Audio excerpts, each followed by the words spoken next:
Well, hey guys, Jonah Wright here, host of the Blue Collar Blueprint podcast. And on today's show, we're going to be sitting down for a great conversation with Corey Reagan.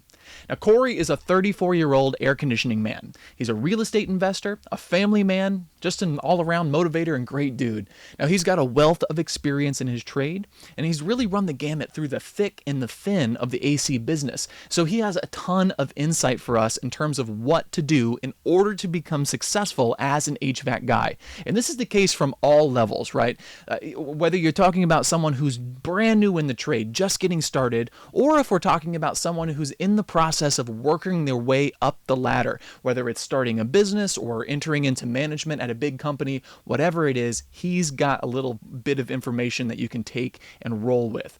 Now, he also tells us about a few of the pitfalls and some of the hardships that he has encountered along his path, which can ultimately serve as an incredible warning beacon to you guys out there as you're listening to this and as you're going about your blue-collar journey. Now, I really enjoyed this conversation. It's rather wide-ranging, and I'll tell you, I learned a lot about the HVAC world and the AC business generally, right? There's plenty of good tips and tricks about how to excel in work, how to maximize your ability to learn quickly, how to deal with cranky old guys who are showing you the ropes, and how to make great money in the AC trade, plus plenty more. So again, this was a great conversation. I know you're going to get a lot out of it too. So without further ado, let's dive right in and talk to Mr. Corey Reagan. My name is Jonah Wright, and it's my job to give you the tools that you need in order to build a full and successful life from the ground up and with your own two hands. This is the Blue Collar Blueprint podcast. So yeah, man, I guess we'll just dive right in there. Let's do it, man. Let's do it. Welcome to the show, man. I appreciate you coming out and doing this recording. We've been talking about it for a few weeks now, so yeah, man. Hopefully you got to feel like you got a couple things that we can add. I know you've got just loads of value to offer to the guys out here, so I'm excited to get this conversation moving. I sure hope, man. I sure hope I do. Yeah, no doubt. So real quick, I just wanted to tell the audience a little bit about how we met. Because so right now we're actually recording in my most recent remodel project. Had it stripped down to the bones, down to the studs, ripped everything out, did a little bit of movement around. Corey's had the pleasure of watching that whole that whole process go together. But weirdly enough, this project is literally one block away from my last project that I just wrapped up, as you know. And we just got that Airbnb started and finally getting to the point where we're going to start bringing money in instead of pushing it out all the time, which is a nice place to be. Good feeling.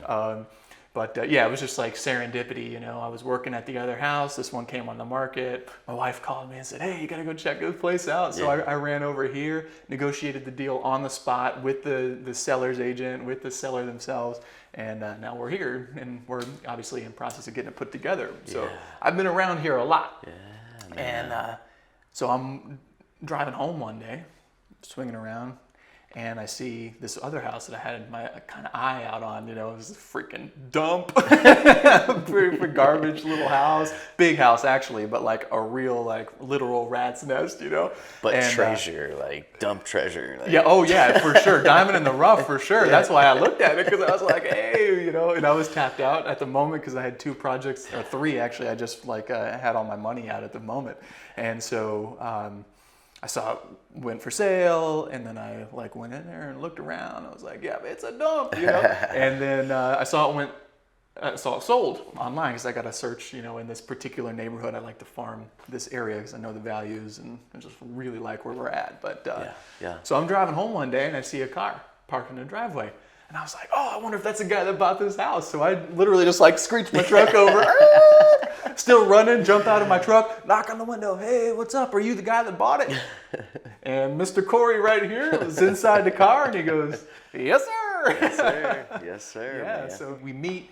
I shake your hand. I'm like, this guy's cool. It turns out we're the exact same age. We're both 34. You're a family man. You're married. You got 3 beautiful little girls. I'm married. I've got 1 little girl. And, so we just kind of hit it off right off the bat. And it turns out we both really are passionate about getting information out and helping people out. Yes. And doing what we can to like work hard in our personal lives and take care of our families, but drive 100%. relentlessly towards trying to become financially free. 100%. And Yeah. what got me most excited at first it was like, wow, I got a friend. It's kind of hard to find peers sometimes. Yeah. I find that people who In are that like, realm, are like 20 yeah. years older than me. Yeah. I'm hanging out with people my dad's age Yeah. instead of chilling with guys who are Right. my own age. So it's such a breath of fresh air. So hopefully doing this is going to build a community where there's just freaking thousands of us running around. We could get it together. But that's really good, man. Yeah. One thing that really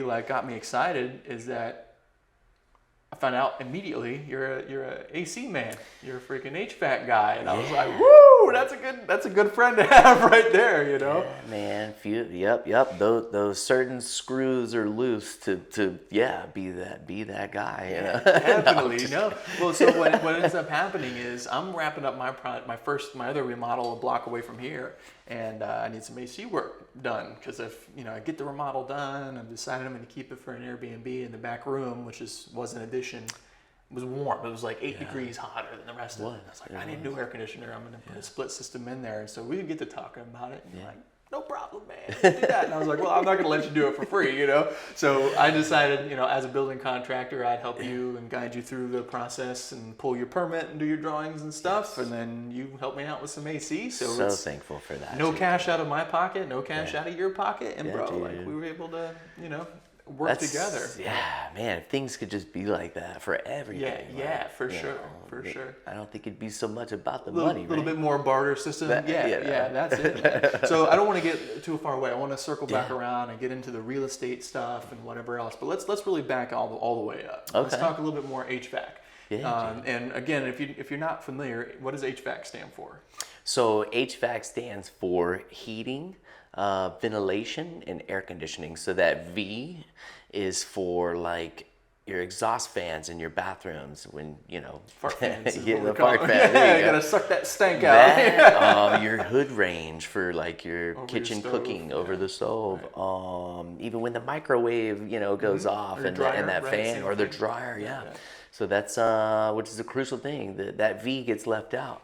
Can't leave the V behind. Yeah, no, and that's a huge part of the inspection process. People don't think about a lot. Is that like, no, you have to have if you have a fan in your bathroom, that thing's got to vent outside.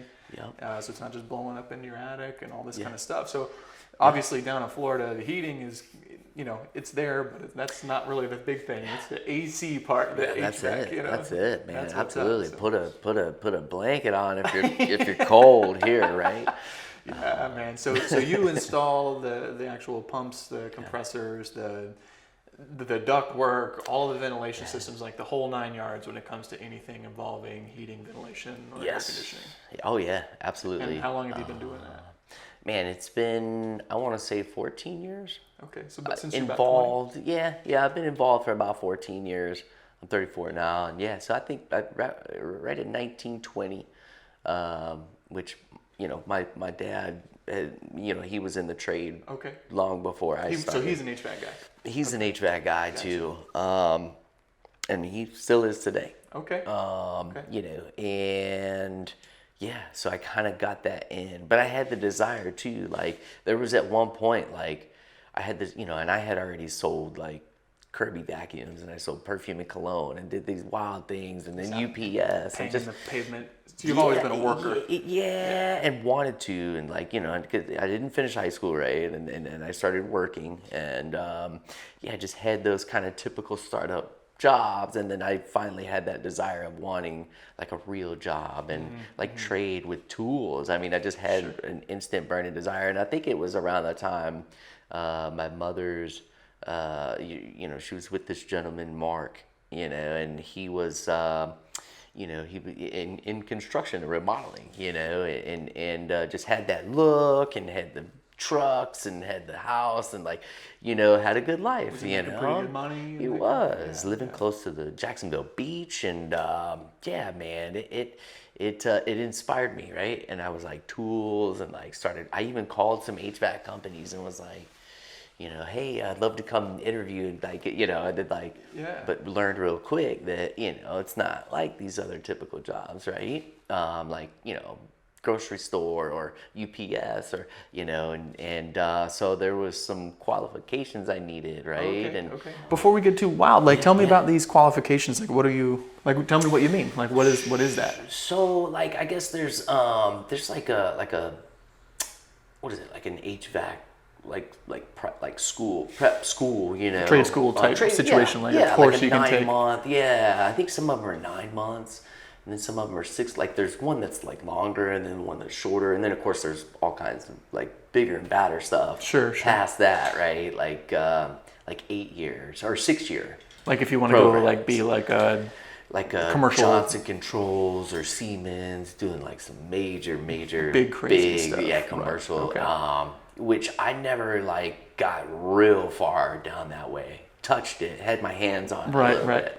But yeah, so that trade school, just teaches you, about the fundamentals and. So would you advise it? I mean, is that something that you should do if you want to get in there, dude, or is it? Honestly, it's different for everyone because and everybody will be different to it. There's going to be some that just catch real quick and dive right in and get it and conquer and master and go the distance, right? Meaning some guys just jump into work and they don't even bother with the trade school and they can pick it up. Yeah, dude, 100%. And then there are some folks that may need to do that, Maybe a little bit more of a calm. Yeah. They need the controlled environment before they transition to the world. Oh, dude, because you can definitely get your feelings hurt around some of these senior dudes that I don't want to talk smack about anybody, and this is unfortunate. This is a common thing that comes up on the podcast, is that the world has a certain vision of what a trade worker is, and it doesn't matter if we're talking drywall guy, if we're talking AC man, plumber, electrician. Exactly. Yeah. There is some 55-year-old guy who's been doing this for 40 years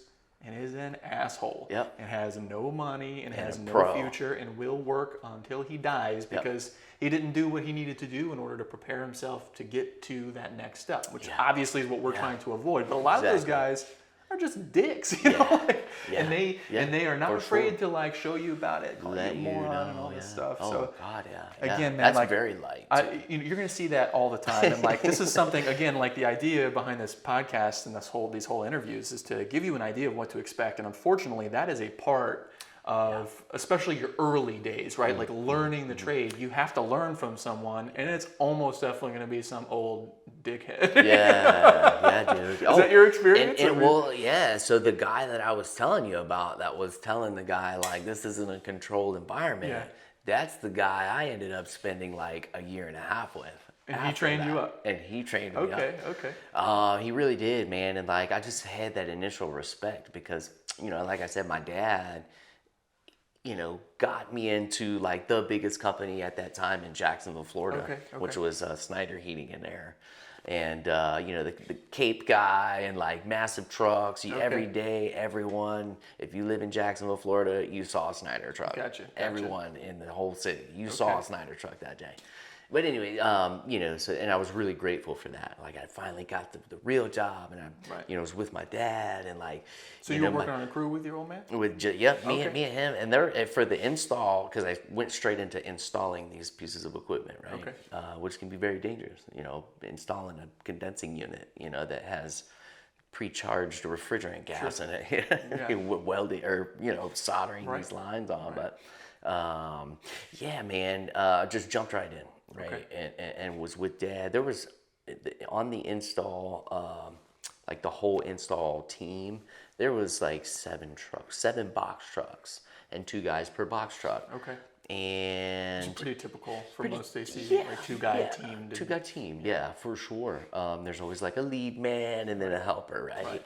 And it didn't mean that the helper was belittled and lower than the lead man, but he was, right? Yeah, of course. Yeah, well, you're subordinate. He gets paid less, so of course. So real quick before we move on to this, I hate to cut you off, but in case somebody's out there watching, they're thinking well, my old man's not in the HVAC business. I'm not a trade school kind of guy. I just want to go to work. Can he get a job at that, a company like that? Would he be able to do that?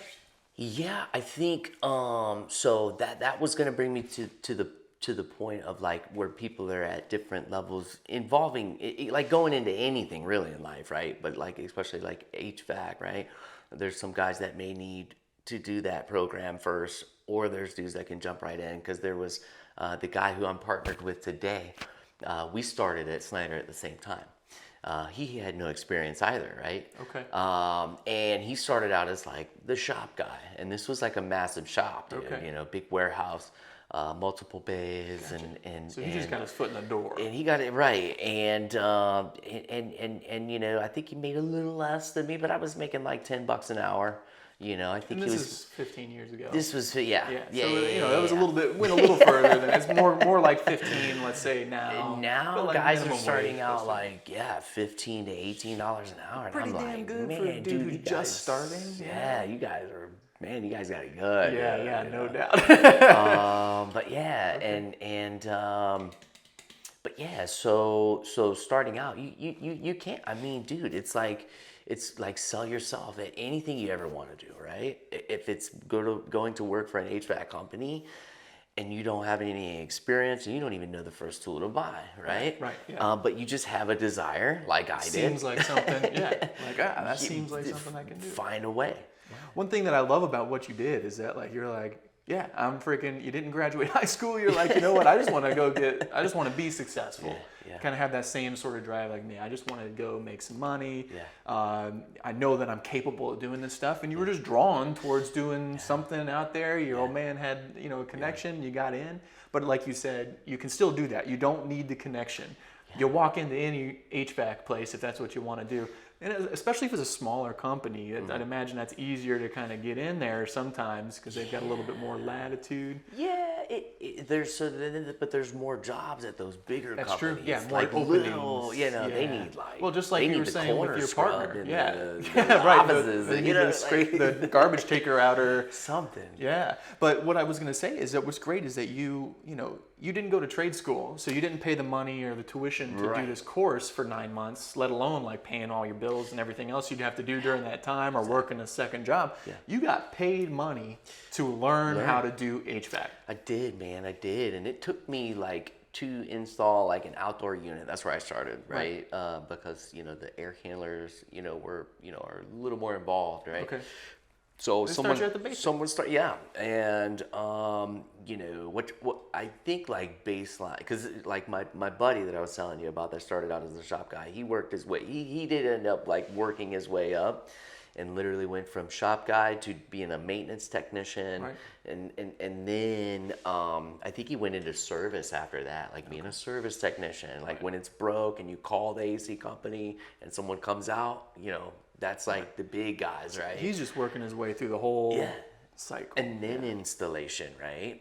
Could have went to installation before service, but just, and that's the worked out that thing. way, Like, it's different with everybody. So me starting out in install, like, it was right for me, I guess. Right, And right. like, I was motivated as shit, and within like, I want to say a good month to 2 months, like, I had that job down. Like, I so knew. you can learn it pretty quick. It's not like I mean, when you can take like what looks like a refrigerator almost, right, off of a high ledge, box truck with a dolly by yourself, like, makes you feel good. Yeah, right. You know what I mean? At that Yeah. age and doing that, like, Yeah, and sure. then other people seeing that have never seen that, and you just did that, and I'm not a big guy.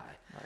Like, and some of these boxes of these units would be taller than me. Yeah, sure. Well, And just I'm- getting after it though, Yeah, so. but I had that job handled, and I would come in and I would literally like get underneath my lead man, like his leg, like go underneath his legs and start working on other stuff. Just and finding something to do, dude. Like that. getting in his way, and then like Homie, listen, man. Like, and guys, if you've never been in the trades, or if you are in the trades and you don't do this right now, like that is way to be successful. Like it's about that efficiency. Like your goal should be to cram as much movement towards the end of that project in every second that you're at that job, man.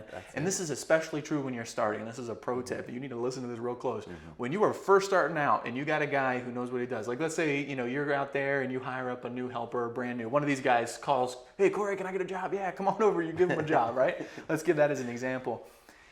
you're not going to know what to do because you're new. You don't know the job yet. You have to rely on him. He's going to be busy working. You're going to be thinking like, oh, I'm not going to like take this moment. He needs to learn a couple other things before I get to this thing. Yeah. And so you're just going to be standing there feeling like picking your nose. Yeah. But don't pick your nose. Like if you catch yourself going like, I don't know what to do right now. Yeah.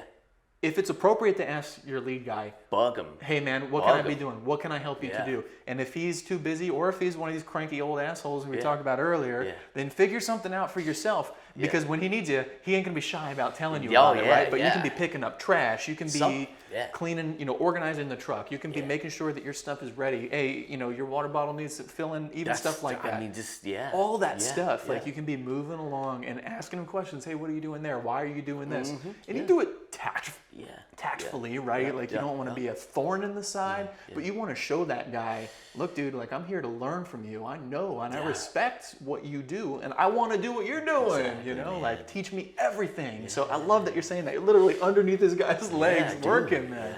Yeah, man. Love that. Yeah, it got to the point where like he would just get out of the way, and I would just continue to do the rest of his job. Oh, and man, it's so hands-on, right? I mean, like you have to. He loved that. Right. That's why I wasn't the guy getting yelled at like, this ain't a controlled environment. Right. Because you were willing to do it. You were willing to go for it. So you were saying earlier, you started off, you're making $10 an hour. That lasted a long time. How long did you start at that like entry level? So man, and there were like opportunities because I was so involved, and I did float with the different crews. So some days this job might have been harder, right? So I knew all the installers. I gained the respect through all these guys, right? Because how? Because you were just like a go-getter and just did, and they didn't have to tell me nothing, and I just got it, learning, and I wanted it, and that's what, and I think that's why. But there's always 7 trucks, 2 guys, and like that's 14 dudes. Not every dude's gonna like you, right? Yeah, sure, of course. But there were opportunities, man, with that respect where I could make more money, like little side monies, to where I would be on Snyder's clock even, and then like the baddest dude there on that whole install team would like allow me to do some shit for some extra money on the spot, Right. So it's like really cool moments. And then like I learned what scrapping was and Sure, like, sure. And recycling copper or whatever. Copper,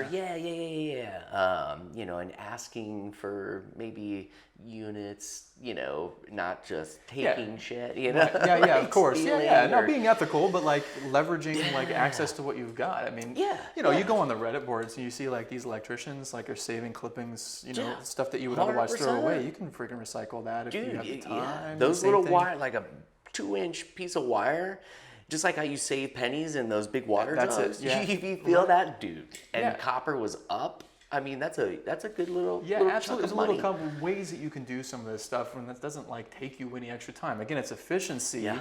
And this circles right into the whole big picture, right? It's not just like you can make a couple extra bucks here, but when you are working under the mindset of like, I'm gonna do everything I can, especially things that don't take extra time or extra effort. Right.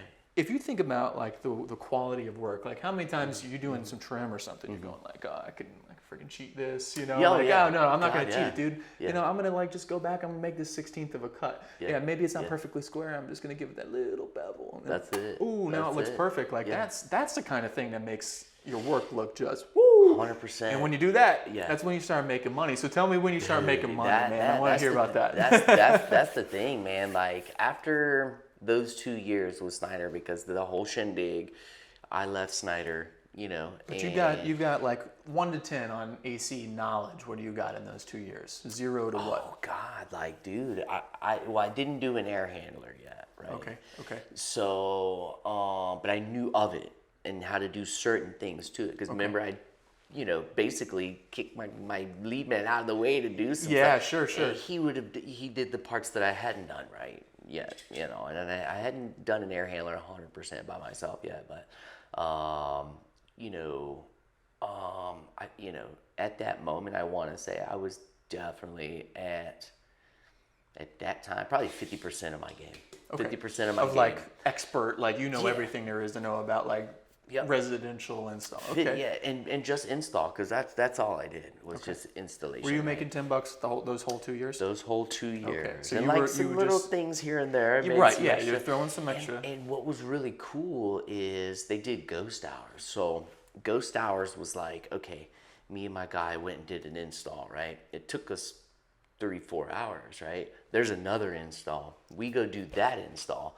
Well, we would get paid 8 hours for each install, even though we only worked 8 to 10 hours. It's production. It's production. Yeah, So dude, if you so can that work was that kinda efficiency, cool, right? another good reason to freaking 160 move your ass. Yeah, That's right. crazy. Like $160 for a day and 2 installs I did. right. Whoa, like today, it just wouldn't be happening. Yeah, right? right, of course. But No at that way. time, dude, when you're at the start of your game, Yeah, like I didn't care. I was any just so money happy. you can make, you're learning. Yeah. Like you're going to Yeah. school and they're paying you Dude. money, and now you're making twice as much as what you know. I mean, there Yeah. are ways to do this, and like it's not gaming the system because you're getting paid based on your production at that point. Like technically you're hourly, but you're doing these. You know what else was cool is they did like a tool account too. So if I needed tools, we were at the supply house every day. Of course. Like every day we were there before the job, right? To pick up whatever. And so and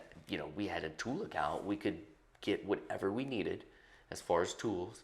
And they would take a portion out of your check. Like every week. Okay, so And they're it, like basically helping you finance. like $50 they take out of your check. Right. Dude, you know what I mean? And So like, you buy $500 for Yeah. the whole suite Oh, of God, tools, yeah. and then Yeah. 10 weeks later you got it paid for. You That's didn't even it. see the money. It's not like a Yeah. cat, dude. I mean, which that's was cool. Yeah, you know? yeah, that's cool. You know? Losing tools, because it's very easy. I think that's like the first main thing. Like keep up with your shit. Oh, dude, I've found like doing demos and stuff. I've had tools fall out of the attic from AC Man. You know, dude, freaking yeah. like roll a tape, Yeah. poof, you know, and pops you in the head. I found DeWalt drills up in Wow, there. I don't. I've been. like I've shears, left a few. the whole I've left a nine, couple bud. drills behind. Yeah. And the thing is, it's crazy. Like probably some of those things. How long a guy looked for that shit. Yep. And couldn't find it. Right, and I because find of the it because insulation. it literally falls on my head when I'm taking the ceiling down.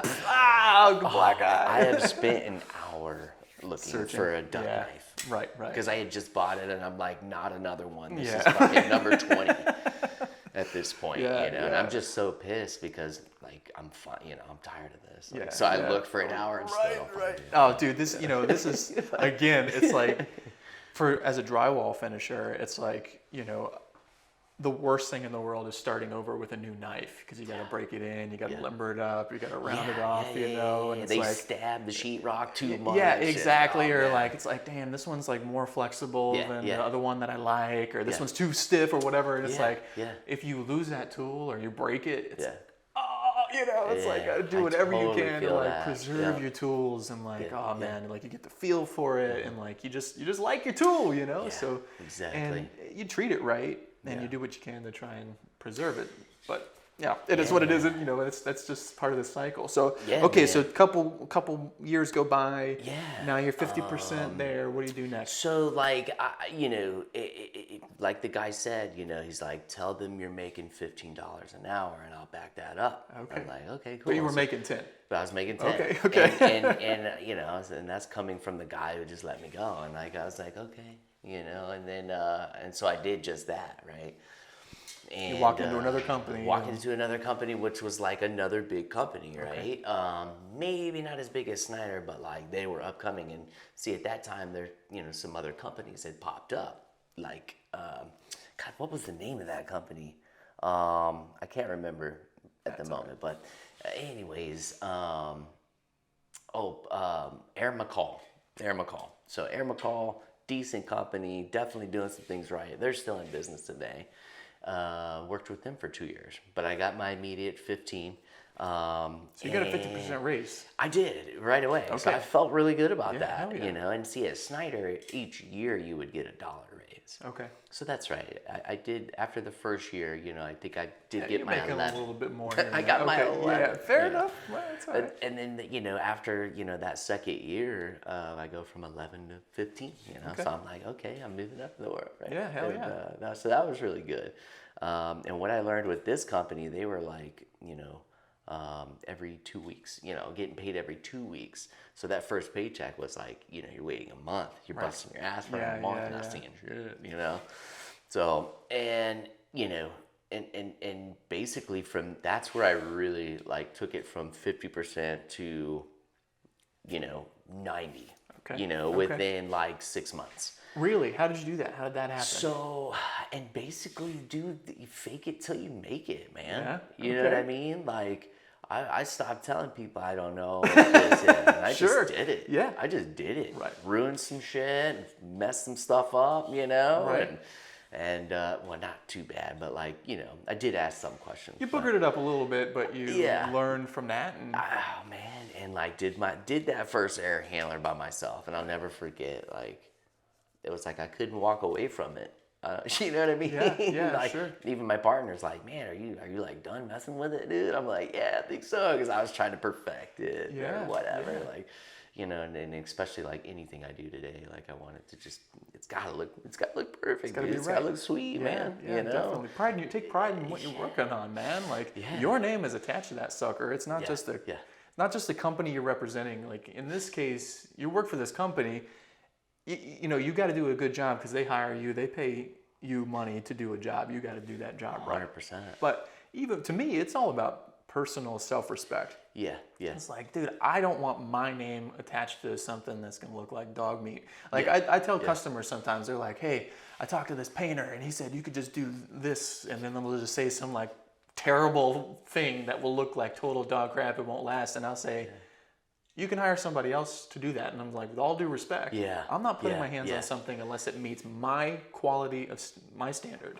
100%. And 100%. My standard is like way the heck higher than what you're talking about. And so I'm not a good fit. You can probably find somebody who'd be willing to do that, but I don't advise it, and I'm not going to put my name on it.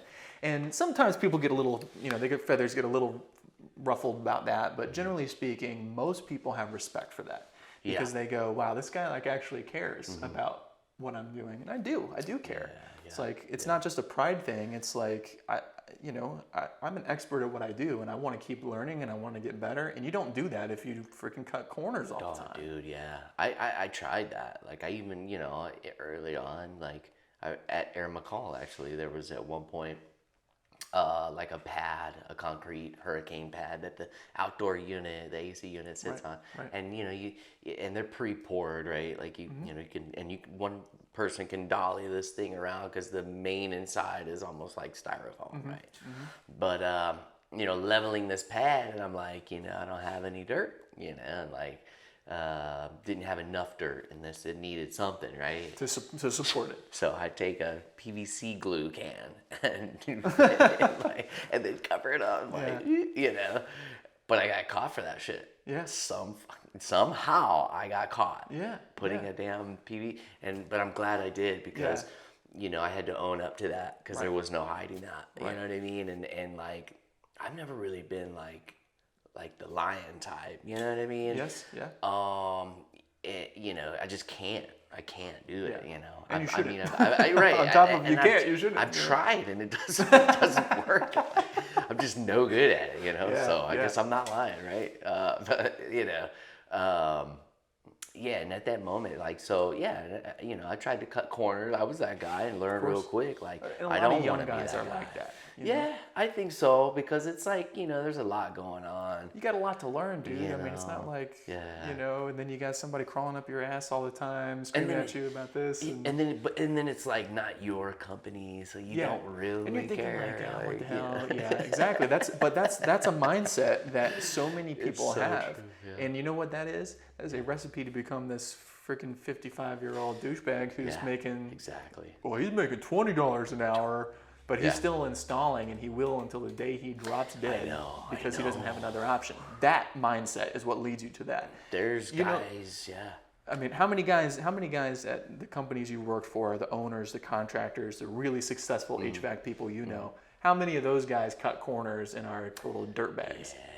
Not a lot of them, and if they are, their success is short-lived because they're going to get busted. And the same thing is true with real estate investing, man. Like, oh my God, I've seen so many like flips that look like flips. They give it a bad name. God. You walk in there and people go, "What in the hell did you do?" Like this just looks horrendous. Yeah. It's easy to put new stuff. Lipstick on the pig is But what they always like, call it. But like, you dude, can make perfectly good, brand new look bad. yeah, you and know? that's the thing, and like, you know, those guys may make a few bucks, and like Mm-hmm. I've had situations where I feel jealous sometimes, where I'm like, man, like I'm putting a lot more money and a lot more time, and a Yeah. lot more care, and Yeah, that yeah, guy yeah, made yeah, more yeah. money on that deal. Like, why Yeah. am I wasting my time? Yeah. Guess what? I'm You in this for sleep I'm better. a decade in. You sleep better too. Yeah. Oh, I sleep real good. I sleep Yeah. like a baby. You know, Right. because I've got a clear conscience. I'm proud of the work that I do now, and I've done the same thing. I've done garbage work. Like, you know, anytime if something goes wrong in a deal now, I feel like this is, you know, the universe getting back at me for something I did back in the day. You know. Yeah, But yeah, you know, yeah. that's part of learning. But the sooner that you can get yourself into this mindset of like doing excellent work, Yeah. excellent work, that's when the tables like really. I mean, I started making more Dude. money drywall. I made more money real estate investing. I can't believe how much money and work I put in a place like this. Yeah. And it's freaking money. Like your house right now, this house we started talking about, you decided you're going to cut out these drain lines. You didn't have to do that. No, you could have fixed it. You could have like put it together, sold that house, and no one would have been the wiser. Yeah. But it would have been the wrong thing to do. Oh, for sure. So you forked out for sure. $25,000. Truck money, man. Yeah. Truck money, you know, or whatever. Truck money. Yeah, but you did it because it's the right thing to do. Yeah. You know, and then you know the plans changed anyway, and you're gonna hold on to the place, which is cool. But. Yeah. I think that's what really made me decide to really go the extra mile, dude. Because it's like, if I'm gonna do this, instead of just reselling it, and we're gonna hold it and manage a vacation rental business out of it and get more. You know, I was like, those good reviews that are going to come in is what's actually going to buy that damn truck. Right. Exactly. You know, the ones that are coming in that are the toilet was clogged because I don't know if there's old pipes under there. Or God forbid you have a flooding situation. Yeah. You know, It you got ruins. a big party come up and it ruins everything that you did. Yeah. And like, you know, this is the big message here is that like, yes, you do that for yourself, but you should have the character and the integrity to do that for other people too. If you know something is going to go to crap, you either need to be really forthright about it with the person that you're selling so they know exactly what they're getting into. Hey, I fixed this entire house up. It looks great, but underneath it's literally rotting away and the wires in the walls you're having the house rewired right now. I just swung by and talked to the boys. 100%. You know, I've got this fabric wire in here. It's going to be fine for the next 10 years, but your house might burn down someday, you know, because it's going to work its way through. Yeah. If you tell people, I guess that is what it is, but, you know, don't do that. Most people just try to hide it. Yeah. They try and, like, hide the can underneath the plate, you know, and they try and cut the corner. They save a couple monies, and then all of a sudden, like, they've just got this bad juju floating around. Don't do that. Like, just do it right the first time. Start like the day that you walk into your, you know, into your trade school or the day you get that first gig as a sweeping the floors. Like you go in there with the mindset, 100%. I'm going to be the best. I'm going to figure out what to do. I'm going to learn more than everybody. And all of these people are going to work for me someday. Like if you go in with that kind of mindset, and I'm going to be, not only am I going to be fast, not only am I going to be hardworking, I'm going to be the best freaking installer not only this company's ever seen, but anybody. You go in there like that, woo, you're gonna be in good shape, man. That's the way to make money, you know. I would be, you know, I back that up 100%. I agree. That's the only way, you know. And it's really good when that connection starts happening with yourself. Right. You know, and you're putting that out, that energy and everything else that comes from that within yourself. When you make that commitment, dude, it's a wonderful thing, and things just come, you know.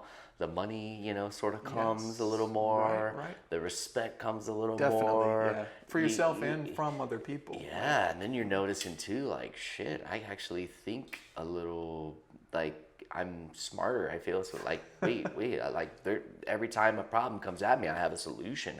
Where did that, how? Right. You know, and that feels really good. Absolutely, then you're like, I'm kind of really good at custom shit here, or you know what I mean? Anything custom at anything you do is better than just the norm, right? Like, right. So dude, let me, I don't want to, you know, we don't have to get into like a full autobiography or anything like that, but like, can you tell me, before we move on from the HVAC stuff and we sort of start converting over into the investment stuff, so we talked a little bit about like you were working for a couple of years and then you moved to another company, you got some new opportunities, now you've got yourself up to 90% of expertise. And you're 3 years into this thing. You're 22, 23 years old. Yeah, and that's what it felt like, right? Like after I did that air handler, and then like boom from there, just kind of like what I was talking about a second ago. Just you're smarter, you're wiser, you're making a little more money. Yeah. Man, it once I found the investors, or the investors found me, I should say. Because there was this guy, and his real name wasn't Elvis, but that was his name. Everyone called him Elvis. Looked like Elvis, had the sideburns, he dyed his hair, and just had the whole look, man. Okay. Had the whole look, dude.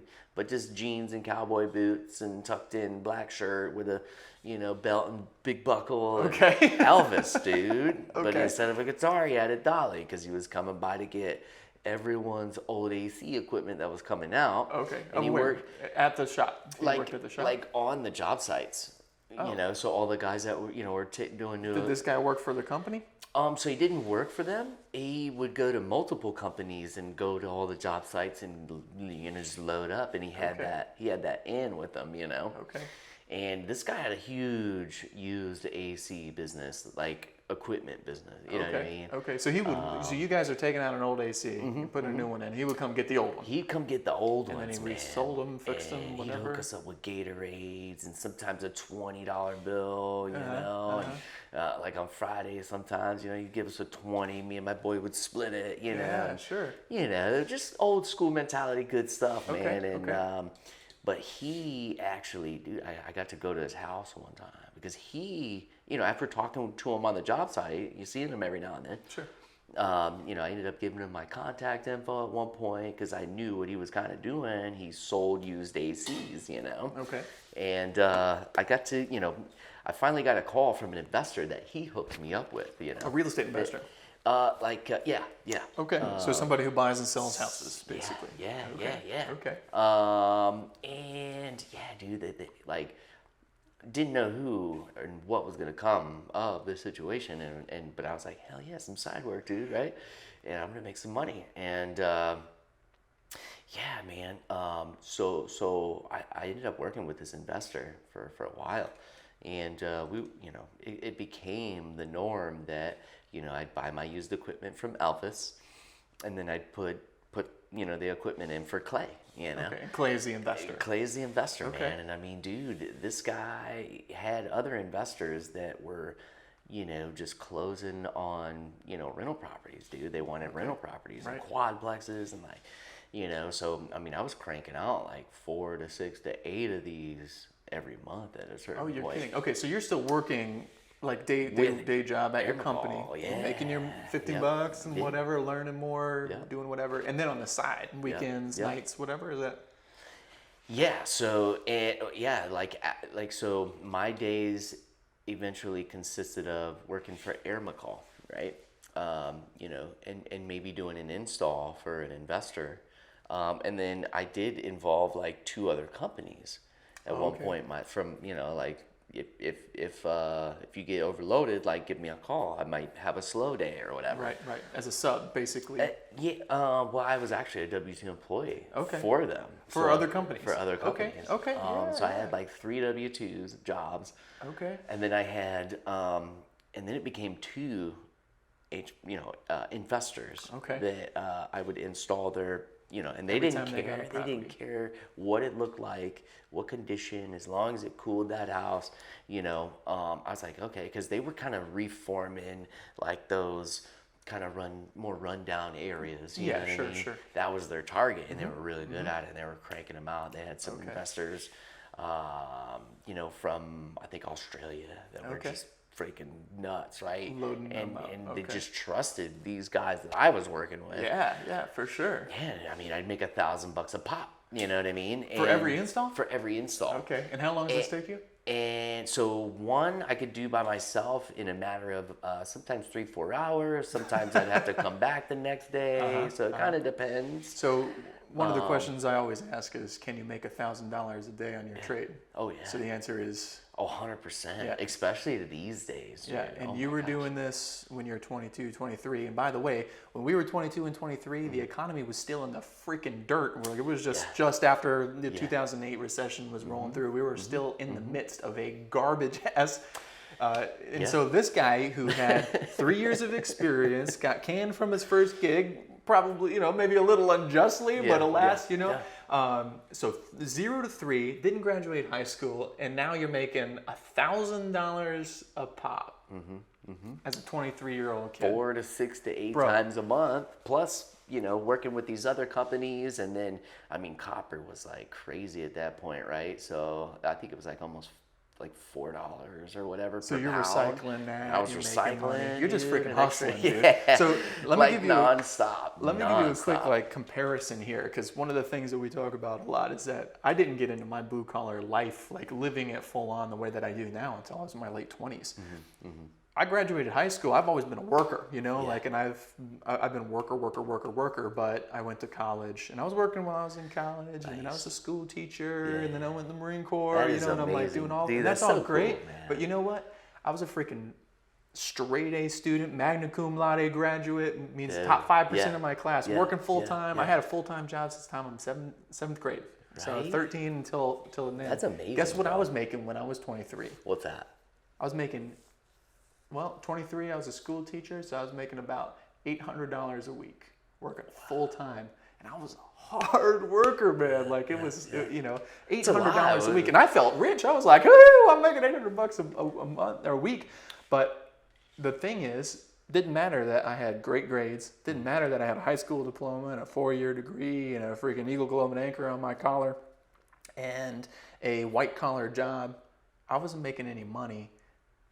Not because there's anything wrong with that stuff, but because that stuff didn't enable me to create the kind of value that things like you were doing. A guy who's out there to literally like put your hands on something. It was this when I started at the beginning of the day, and now it's this at the end of the day. And the difference between that, it's called value. Yeah. And that is where you get that $1,000 a day. You start making real money. So I'm jelly because I wish I knew this. That's why we have this podcast, to tell you guys, man. Like if you were that guy who had, just like you said, like you have this draw, like I like the tools and I like the truck and I like putting my hands on stuff.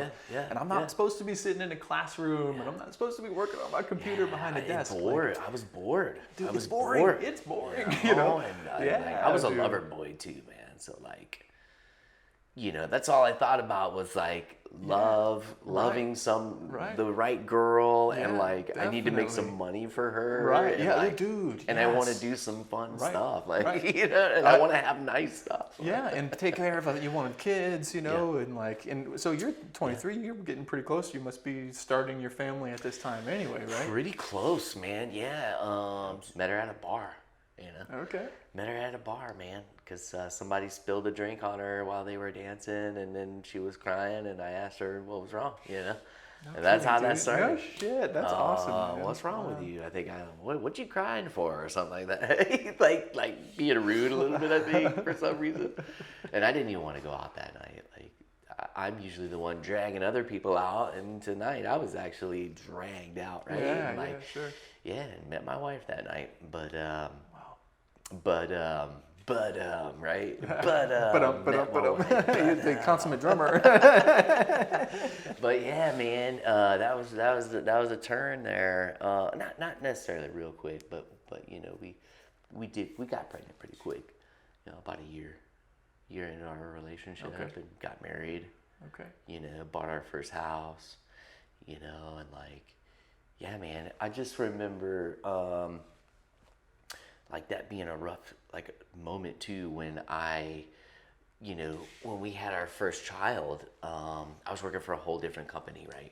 At this point, I've been hopping companies. Like I don't even care. Like I've had a taste of the HVAC world. Sure. I know what this is. I know what it is in the house of these companies and how that goes. And it's like I had a different fire about me, where I was like, I knew I didn't want to be a company man.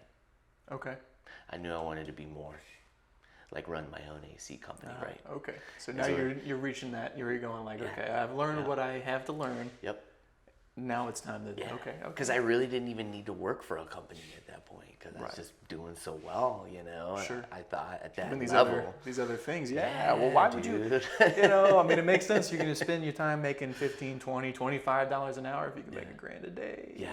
You're Yeah, like, man. no, I'm not, And you know, like every day wasn't like $1,000, but like, you know, I feel like I did really well. Doing good. Yeah, well, You especially know? for a young dude, man. And it just kind of, for sure. it came to me because I did the right. I stopped hiding, you know, cans of glue under a, Right. you know, a Yeah, concrete you started taking pride in that work, learning the value of that for sure, man. Yeah. So through manifestation, I guess, you know, but man, I gave it my all, and I think that's, you know, be, you know, honest, you know, just be honest. You know? Correct. Yeah, for sure. No, I mean, it's a alone. two-way street in every relationship with the customer, with your employees, with your helpers, with, I mean, with anybody, you know. So, okay, man, so tell me, let's fast forward then today. So you bouncing around and you said, I need to be a company man. So what are you doing now? What's your... Had started, you know, a partnership that went on for about 8 months, and was the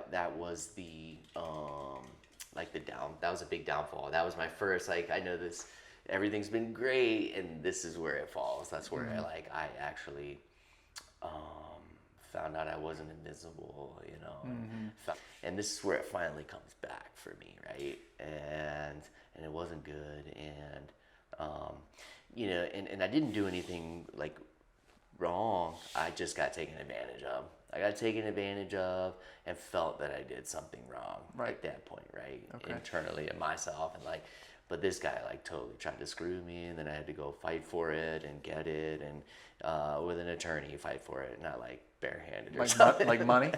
Yeah. Yep. So guy basically stole money from you, right? He did. Yeah. And not like $20,000 to like, you know, a couple hundred. And God, that's freaking brutal, dude. yeah, it was a couple $100,000, and through that we had accumulated, you know, through you know, that money that I was making, and you know, I skipped all the stuff about, you know, mutual funds and bonds, you know what I mean, and Franklin Templeton, and investing with them, and like, you know, making some decent money. You were putting your money to work. Yeah, you were earning. Yeah, we bought the house. Started churning. The house flourished, the market, you know, made some damn money, dude. You know. Yeah. So you were making money at work, but then you were making money with your money. Yeah. The blue collar blueprint. Correct. That's what this whole thing is about, dude. Yeah. You learn, you earn, and then you churn, and so you did all that. So this is paying for education, dude. Is like, that's the only way. Right. You know? And when education, we're not talking, it's not just trade school, it's not just a university, it's just like getting the books, getting the seminars, going to the courses, taking the, you know, your the first thing you said, the RIA classes, you know, exactly. Like all of that stuff, man. It's mentors, like you were saying, like, yeah, oh, absolutely, dude. Oh, that's like, to me, that's the most invaluable, you know, quickest. Watching the Blue Collar Blueprint podcast, you know. That's it. Damn, man. So this guy freaking robs you blind. Yeah, he really tried to, man. It was pretty bad. And see, what they did was, and this is huge for anybody out there, you know, about LLCs. It's easy for someone to do this too. So be mindful and just know that, you know, when you're in a partnership, like, it's easy, like, for you to be in the, you know, wrong partnership and not even know it. It's very easy to end up there because, you know, the state is not a person. The state doesn't care about any of us. They don't. No. Well, you know, and honestly, in a sense, right? Like, so, dude, you know, what you're talking about is so right. Like, partnerships are appealing because, like, in your case, you went to go like own this like company, right, with a guy who was licensed. Yeah. So he was the licensee, right? So he was the one who like made it all legal for that entity, and then you bought in to own this company together, right? Yeah, That's basically what like a 40%, 40% like shareholder equity. So you had 40%, he owned 60%, and then he just tried to say, "Now I'm taking your 40%," basically. Yeah, by you know, forging my signature on a state resignation So just document. like real shady, terrible stuff. Oh yeah. But to finish off my point, Yeah. be careful about getting involved. If, in my opinion, if you're Attorneys. not married to a person, you should not be buying any houses with them. Like, I love this guy. Like, you become like very quickly like one of my best friends, and like we can work together and we can do all kinds of stuff. I wouldn't jeopardize our friendship, Right. you know, by doing that. And you just can't risk. You can't risk your family. I can't risk my family, and I trust you implicitly, man. Like before we started recording this, you're like, "Here's the passcode to my phone." I was like, "Well, here's the passcode to my phone." You know, like it was all cool. Right. Nothing like that. So it's not like saying like, "Oh, I'm afraid you're gonna freaking steal hundreds of thousands of dollars from me." It's nothing like that. Yeah. But you have to like, unless you were married to that person, you shouldn't be buying any house with anybody. That's you know, personally, that's my opinion. I've been burned too, you know. This is what it is. Yeah, and I was so young, like and I had a lot going on at the time, and like I didn't know any better. I'd never done anything like that. And, like I'm getting, I was pitched a sweet salary weekly, and like, oh shit. I mean, I Chance got to own it, a business, so, man. Like take that next step. Like you That's felt that hunger. man. Like I'm not supposed to work for somebody. Here was your chance. You had you worked hard. You're a freaking young guy. You got a young ready family. to become management. Like I'm buying my way into management, dude. Right. You know? Yeah, dude. That's a freaking baller move, man. Like that's no joke, you know. That would have been sweet. That would have been sweet. It really would have been cool. I'm glad, of course, that it went the way it did because things are the way they are now, right? Yeah. So you get kicked in the nuts, and then what happens? Yeah, dude. Went on a deep dive in the wrong direction. Man. I started drinking way more. Did some drugs I shouldn't have done. And just really having a great time though. That's Don't why people do drugs. They're fun for a while, you know. Yeah, dude. Yeah. And it was like it was like 8 months on with, that partnership. And when that happened, it was like 8 months downhill. Is how long that lasted. And I chose my family, dude. I mean, it had come to that road at a certain point, and I chose my family, dude. Yeah. Of course, my 3 daughters and my wife, you know. And I ended up moving. I moved from Jacksonville to Sarasota here, and that was like 7 years ago. And yeah, man, I definitely got in a way better spot, But I had to start over. And before I moved, like I had started doing like renovations, because I had some stabs at doing like other things outside of HVAC, being in all these houses. Yeah, absolutely. I was doing some repairs here and there, and picking up some of that side chances. Money. Yeah, had some chances to do something. I just felt really confident, like I could do stuff. Again, not to cut you off, but like one thing I keep telling people, obviously when you go into a trade, your goal is to be an expert, like the best guy, like we talked about earlier, at that trade. If you're an AC man, you're the best damn installer. If you're a drywaller, you're the best drywaller.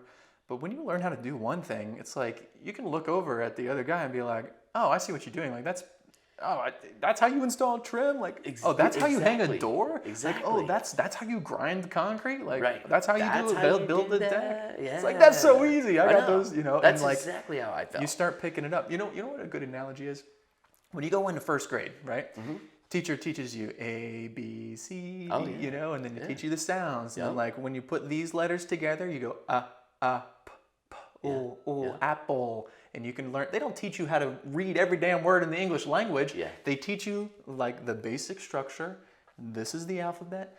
These are the sounds that the alphabet make, and now you can take those little like basic informations, and now you can read any word in the English language. Yeah, and so your teacher doesn't have to teach you. This is how you do every single thing. You learn the fundamentals, and then you can apply it, and you can take that as far as you want to go. And that's what it's about. And so you do this, right? You master the AC thing, and now you're learning. You're picking up some other stuff. You get into remodel work. That's cool. That's cool. We started our first LLC. Which was Amcor Management. Okay. Amcor Management Group, and which is still active today. And Yeah, dude. Started out with the good old home advisor, you know. Yeah, sure, Good sure. old Getting home some advisor, leads. boy, Yeah. you know, and like, yeah, it was good. It was good. It was good. And then started like getting ripped off again. What kind of stuff were you doing? Like what kind of like Just projects like, are you doing? just like, you know, like at that point, any and everything. Right. 'Cause I'm Handyman like, stuff? yeah, Bigger stuff, yeah, little stuff? Like, straight handyman stuff. okay. And My like, door doesn't close right. And so yeah, man. Like screen needs drywall replaced. patches. Yeah. You know, when I was really not that good at drywall. Yeah, well, back then. that's pretty typical. You Yeah. know, Yeah. and yeah, just kind of getting a feel for it. Really, Yeah. not. I wasn't in the like, I was no good. You know what I mean? Like, I was no good at renovations then.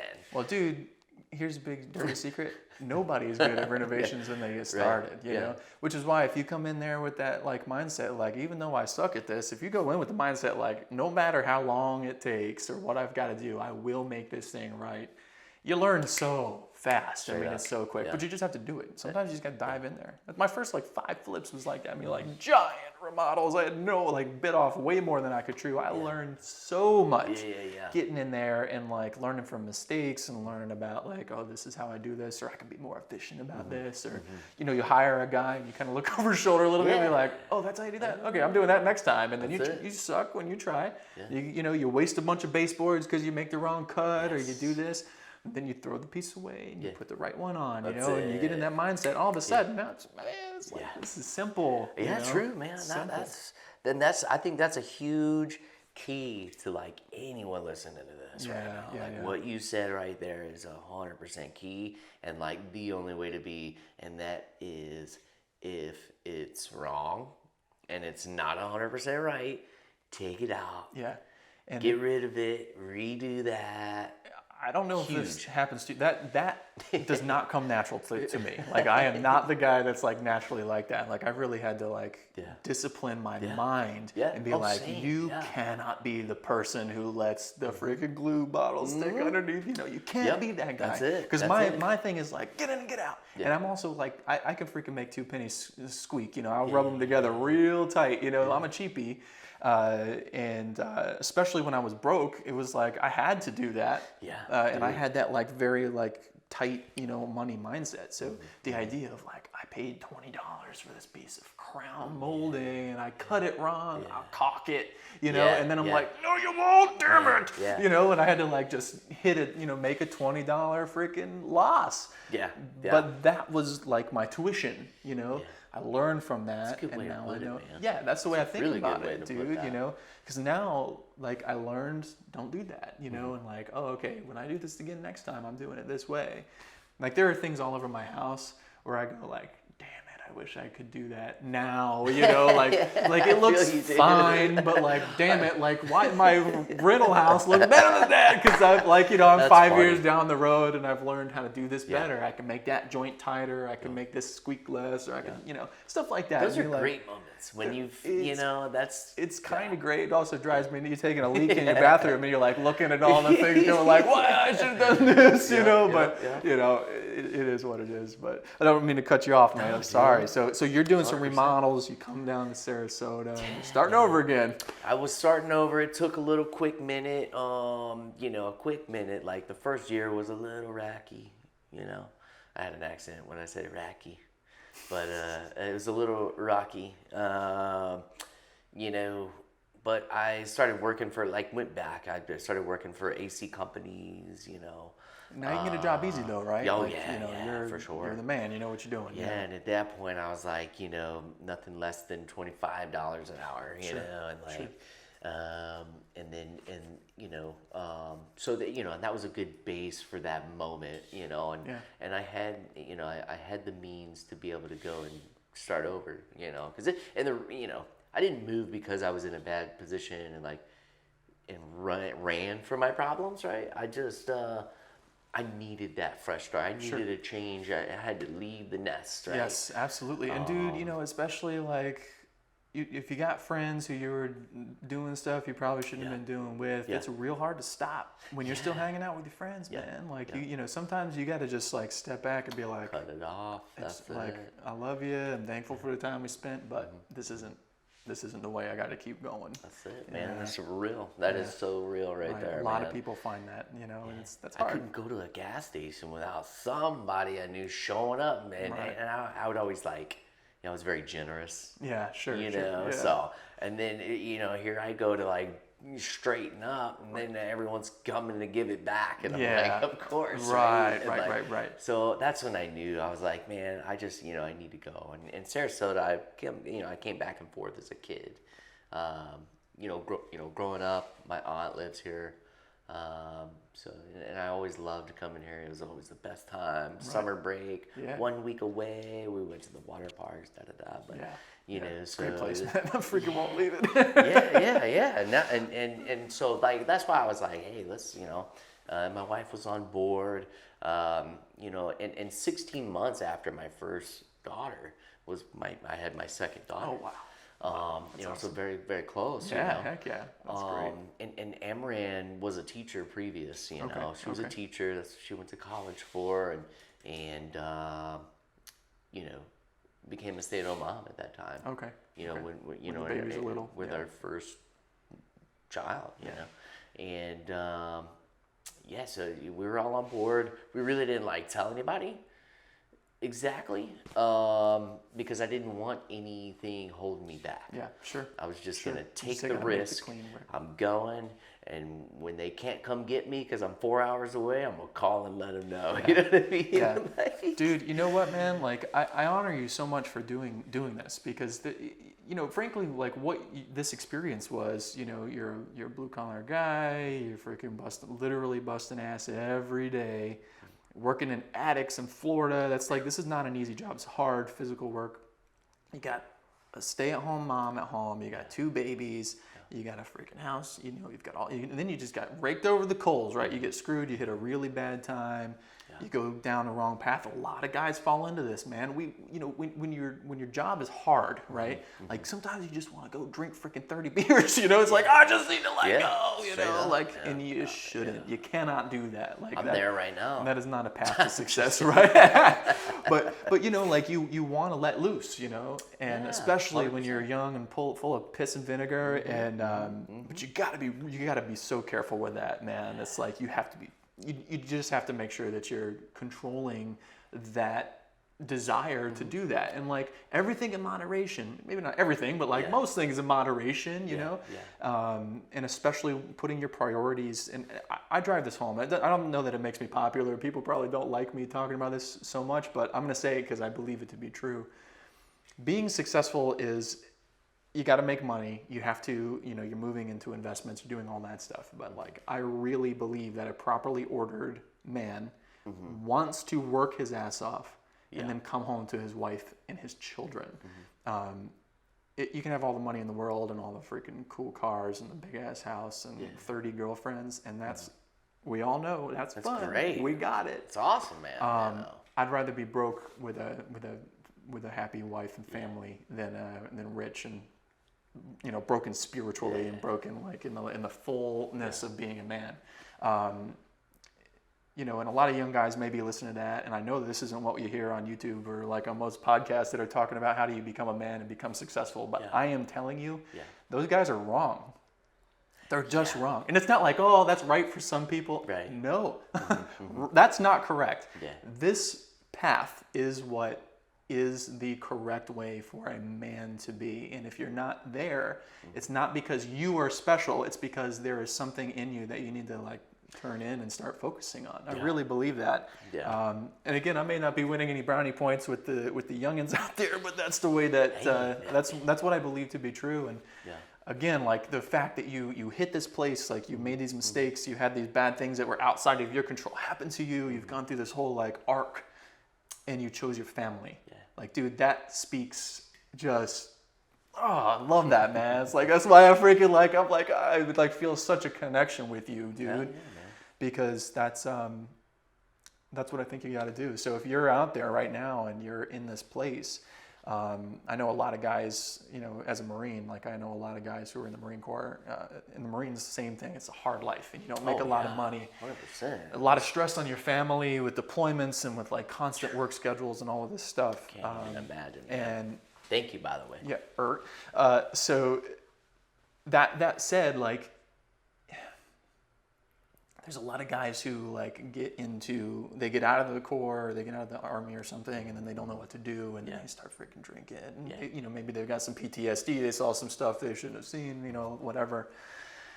Or they just feel like, you know, I'm not a part of a unit anymore. I don't have purpose in my life, and then all of a sudden they start drinking. They're losing their way. You know, or you know, you have this drive, you have this hunger to be successful, but you're not a school person, and all of society is telling you got to go to school, you got to go to college. Maybe you tried it, you dropped out, now you got a school loan, you don't have a degree, you buy the $2,500 in HVAC books, and you don't pass a test, and like life comes down on you, and you feel like everything sucks. You just gotta freaking lean into it, and you gotta just go for it. And I just honor you for making the decision. You made the decision, like, I'm putting my family first, putting my wife, my children.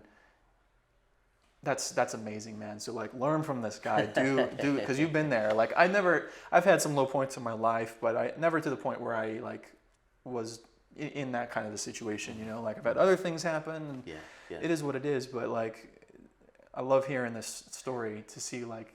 You're on your progression of like where you started, and then you went up, and then it came down. But like you're freaking relentless, man. Like every time I go to this guy's house, I swing by the house all the time. You know, hey, what's going on? What are you doing today? What's going on? And you know, he's just freaking always busting. You know, stop freaking working, man. Just like sweating and working, and I love that. You know, because you're not doing it. I know you're doing it for the dollars. You're doing it for the investment. You're doing this job well. Everything's coming together. It's more than you thought, but you're doing it for your little girls, you're doing it for your wife, man. Like you're doing it for this legacy that you're creating. Woo! I love it. 100%, man. Yeah. And I, you know, it's not, at this point, this stage in the game, man. I'm just, you know, there's somewhat of like some kind of addiction to it, you know. Oh yeah. Hell yeah, man. And you know, it's like, you know, because I'm not. I mean, of course, I want to go try all this new cool shit, like. You know, I wanna be that guy that, you know, for the youngins that you don't start out that way. Make sure you get this too, right? But like I would love to try new things, but it's like, man, I gotta take what I know. Yeah. And I think that's a huge thing, like, cause there's a few times where I'm like, you know, let me just do something new, you know, let go of what and I'm glad I didn't ever like do that. I think, you know, and hearing it from other people, stick with what you know, stick with what you know, and, you know, me telling myself like, you know, but I don't want to, I want to go do something. This is so cool. And you know, like, but I always just stuck with what I know at the end of the day, and I'm glad I did. And, man, it's there's some cool stuff that just happens. It fills the gaps. Well, so I want to start converting now. I'll ask you a handful more questions before we move on, but I do want to start converting over into what you're doing now, which is really like you're taking that third step, learn, earn, and churn. You're really focusing on the churn, right? Like you're still doing, you're earning, you gotta, you know, still got bills. You're not at financial freedom, but you're moving into that investment space where you're really starting to like create. Like you're building on top of all the stuff that you've done for your adult life.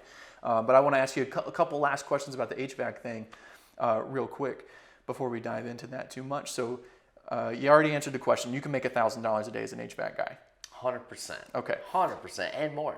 And more. Okay. So give me the path in as condensed version as you can, like a step-by-step. If you're writing a book, chapter 1 is, this is the first thing you're going to do. Chapter 2 is then this, and then this. And then at the end of that book, you are let's say you're making $250,000 a year, which is $1,000 a day. Tell me how you get there real quick. 19-year-old kid, no experience. First thing I would do is just get an interview.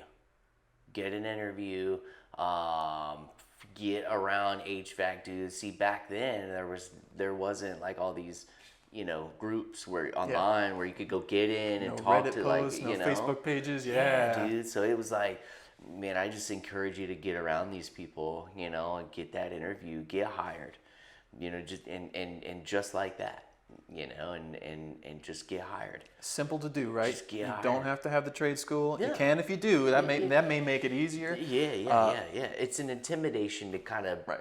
weave some of the people that might not be right for the trade out. Yeah, yes, is sure, what sure. that is. Right, I yeah. think, Yeah, absolutely. You may be like, I don't know how to braise or whatever. Yeah. So like, okay, I don't want to get like too in the details, and I want to move on to this other stuff real quick. But like, somebody's watching it, they're like, dude, I want to be an HVAC guy. I want to do what Corey did. I just want to do it like with a straight path. He goes in to get this, like, I mean, do you recommend they goes to a big company? Do they go to like the one with all the radio commercials, or like do you go into a small shop? Does it matter? And then like, what do you wear? Like, how do you go prepared? Like, what do you do? Yeah, man. Like if you were going to interview, You're gonna go try and get a good job, you know? Yeah. If I mean, honestly, like just be ready for like uncomfortability. You know what I mean? Like be ready to be uncomfortable in like uncomfortable conditions, right? Like physically uncomfortable? Like it's too hot, or maybe it's too cold depending on where you are, the country. But like dirty, itchy, like all Just be this stuff. prepared for that mentally. Man. Well, what about for an interview though? Like How are we dressing? Like what are we doing? What are we coming honestly, I never walked in and like dressy or like super fly. Yeah, coming in with a nice, tuxedo on. Yeah. Man, I would show up in just regular clothes. Okay. Like how I'm regularly dressed. Just maybe presentable. some jeans. Yeah, maybe some jeans. Yeah. I read something yesterday. It was really smart. Someone was saying you always dress one tick higher than how you would work. So if you're like, you might dress like this as an AC guy, shorts, shoes, and a t-shirt or whatever, Yep. Maybe throw those jeans on. Maybe put on a pair of pants. Yeah. Maybe you have something like with a button on it or with like a, polo shirt. You don't have to, you're not going in there for, like I was saying in my last interview, you're not getting a Wall Street job. You don't need a three-piece suit on. In the bathroom, just handing out towels. Look like a presentable person. Look like you didn't like literally roll out of bed with your like pajama shorts on and walk in there like scratching your balls. Like go in there like a professional and just present yourself. All right, so you go in. All right. Yeah, dude. So that's what I would say, man. Just get an interview. Get in the company. Get on the books. Any job you can get. Yeah. And then start buying tools. Like you could have a handbag. If you have the means, get you a handbag of tools. You know what I mean? And what are the essentials? Like what are the top 5 like you got to start with? Top 5 right away. You definitely need some diagonals. You know what I mean? Need some diagonals. Cutters. You need screwdrivers, right? Like your typical flathead, Phillips head. You need a drill. Impact drill, bro. With a pack of little different, like Phillips heads. Yep. 5/16, quarter inch. Those are the main 2 sizes. That's all. Every AC system out there is going to have either a quarter-inch screw or a 5/16 screw. And then copper cutters. That's a good one, and a meter. Okay. Get a meter.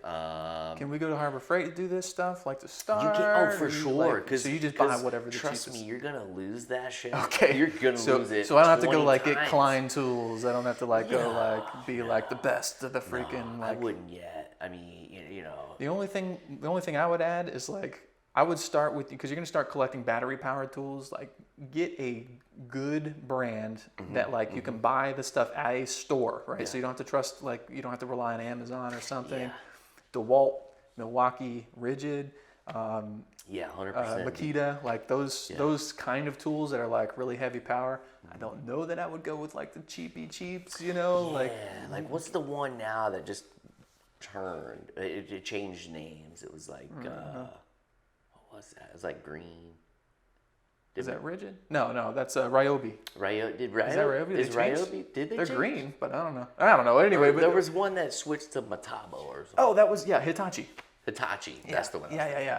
Okay, yeah. So anyway, the point is, there's like different get types it like, of tools, like you don't have to spend a fortune on it, but you should spend a couple extra bucks to get like that package that you can start upgrading, because you can collect the batteries and the work on all the high end tools as you move along. So, okay, don't be afraid to spend $500, dude. Right. Like, it's an investment.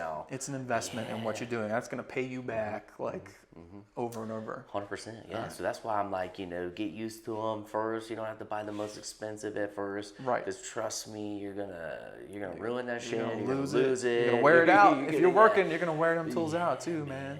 And just be like ready to buy tools. Right. Like you don't want anyone thinking like, oh man, this guy needs to buy some tools because you're always asking someone else for their stuff. You know? That's like definitely rule number one. Yeah, don't do that. That's just bad etiquette generally. But like honestly, because my tools are my life. You know, I was telling you earlier, like I'm never will let anybody finish with my drywall knife. Like that ain't happening. Right. You have to bring your own knife, bud. Like I'm sorry. But like I freaking live on my impact drill. Like if that thing goes out on my job, I'm screwed. You know what I mean? Like well, actually I'm not screwed because I can't do my job.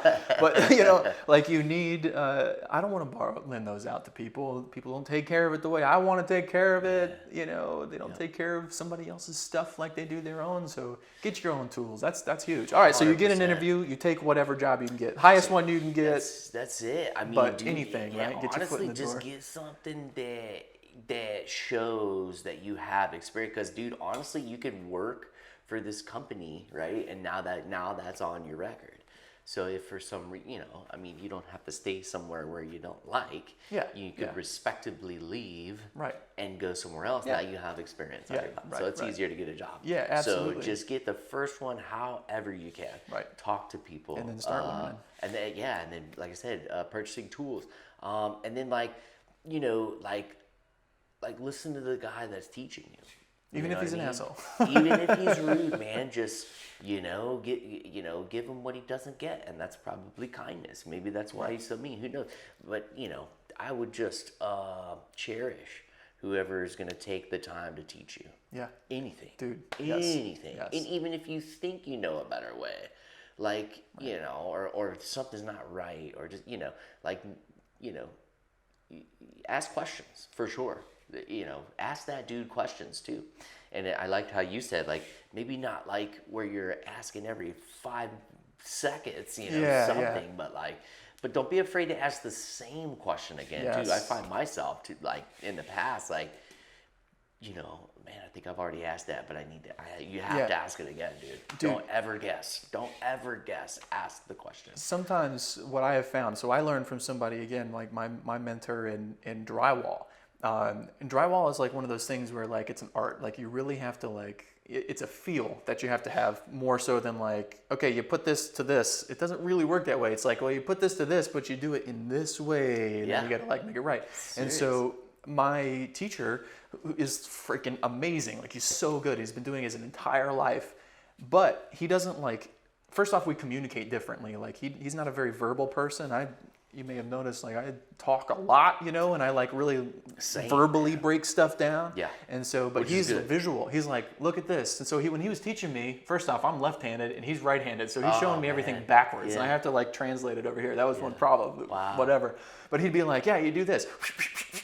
And I'd be like, can you tell me? What, can you explain what it was, And he finally started to understand, oh, okay, I have to communicate. But I had to tell him, I don't understand what you're saying. True, because they're pros at it. That's the thing is that they don't know that I don't know. Yeah. They think finishing skimming out this joint, this is the easiest thing in the world. I literally do this in my sleep.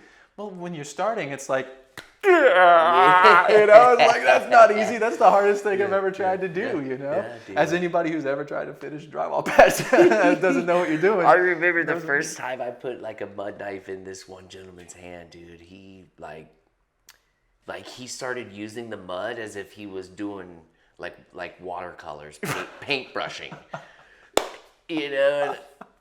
But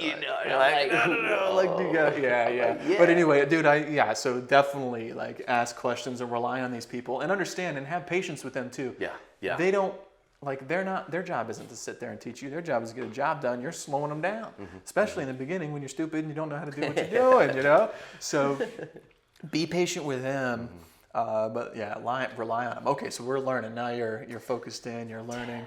Yeah, and then what? How are we taking that next step? Dude, just conquer that uncomfortability there, because it's gonna be, like I said, it's gonna be uncomfortable with working with somebody that is pro and you're a beginner, asking those right questions and all that. It's gonna feel weird, man. It's gonna be just expect that, but just work through that. Stick with it, and just just learn as much as possible and how to use, how to use those tools. I mean, honestly, and then like always, ask if there's anything else you can do. Is there anything I can help with?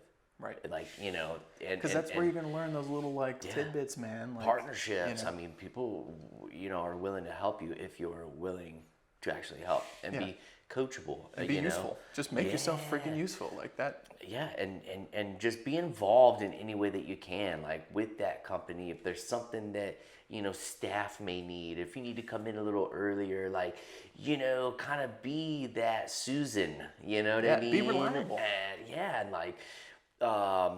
Be that teacher's pet for a sec, dude. Yes. I mean, people actually like that, what everybody else thinks. Honestly, I see people on like, I spend some time flipping through Reddit, and I go on this anti-work. You familiar with that? What's it called? It's called anti-work. It's a Reddit group. Interesting. And no offense, actually that's not true. I mean this fully offensively. Most of the time, not always, right? Sometimes people have legitimate complaints, but most of the time, those anti-work people are just bitching about like, this guy wants me to work. Like, yeah, bitch, that's what you're there to do. Like, you are there to work, And like, I never do anything that's not written down in my job description. Wow. Well, that's called you are never going to ever dig yourself out of the freaking hole that you are already in, man. Like, that is a path to being a loser. You suck if that's the way that you are. Exactly what you mean, Those people, I want to just like freaking smack the snot out of somebody like that. I think like, dude, like if that is the way that you approach a job is a way for you to create value, and then you get paid for the value you create. If you're saying like, no, I only do this much value, you're only going to get paid this much money. I don't want to hear you whining about, oh, I need to raise my pay. Like, no, you need to do more work. Like, you get paid money. Are there circumstances where your boss doesn't recognize you and they don't value you? Hell yeah. Of course, Let man. it go. And Celebrate you know what you it do? yourself. You freaking go to the other job, and you learn what you got to learn from that guy, and you move on to another place. Like it'll get recognized. It'll be. But it will get recognized. Yeah, dude. Anybody worth their salt, like. I'm that guy. Like, I will pay somebody ridiculous amounts of money if I like them, if I see that they're motivated, because then I want to keep them. I'm like, bro, like, so hard like now. I want to train you, and it's tough. It's hard to find those guys. So if you can get out of this like stupid anti-work sort of Reddit board theory, and you get yourself into like just driving hard, value, work, man. It's a game changer, and you gotta. And again, it's not to say it's gonna work every time, but it does work on average overall. So sorry, man, I keep jumping in. You inspire me to say like these things because it gets me motivated, That's man. what it's all about, man. All right, so you learn, you freaking bust ass, you make yourself valuable. Yeah. How do you take the next step? How do you get out of being, maybe you get up to $20 an hour, or you hit 95%. I was going to say ask for a raise. Okay. I was going to say ask for a raise. Any chance, man. And I mean, Once you're providing the value, they'll give it to you too. Like, don't wait for them to recognize you. You don't have to wait every year for $1 raises. Yeah, go get recognized. Go get noticed. And the time is now. Yeah. Time. Always have that in your mind. Like, the time is now. Right. You know what I mean? And just do it. On the flip side, though, too, I've had a lot of situations where a guy thinks he's worth more than he is. Oh yeah. And I go, no, dude, actually, you're not. Like, I appreciate what you're saying, and I'm not saying you're not a hard worker, but you're still slow. You still got a lot to go, and like, you're slowing me down. I'm not making money as a result of you being here. You actually cost me money, right? Because you're not providing enough value to pay for yourself yet. It's you deserve a raise when you are providing more value than you're getting paid. Yeah, that's when you get a raise. I agree that. So don't jump the gun. So like definitely ask for a raise, but first make sure you're worth the raise for that. Yeah. And with that, just be honest with yourself, man. And if you get let down, just say that's okay. Like, keep going. Don't jeopardize or ruin that situation. By being you don't burn the weird bridge sometimes. And you may think I'm worth it, and the guy may be like, let's reassess in 3 months or whatever. And maybe he's a scumbag and he's not going to do that. He may be one of those guys taking advantage of you. Recognize that and move on to the next gig if that's what you need to do. Well, I will tell you, dude, that like these companies don't call other company. Like, like references and stuff, Right. like, reference. I mean, maybe if you're the guy Well- coming in there wondering if they're gonna call, you're gonna show that shit, and they're gonna call. So Yeah, don't right, show don't- that shit. Don't think of that. So go in, like, if you're not happy, like, and you've tried and you tried and you tried and you know that, you know what I mean. You're providing that value. Yeah. Go somewhere else. That's okay. And Do tell it respectfully. them Give the 2 weeks. Yeah, Leave. you're right. Thank you for the opportunity. Thanks for this time. and you might It's time actually for get a me to move raise on. right there. They may give you. I've Who had that knows? situation. Yeah. You know? For sure, man. And then if not, then and then you go somewhere else respectively, and then if you were making 10, you tell them that you were making 15, and Yeah. See if that'll work.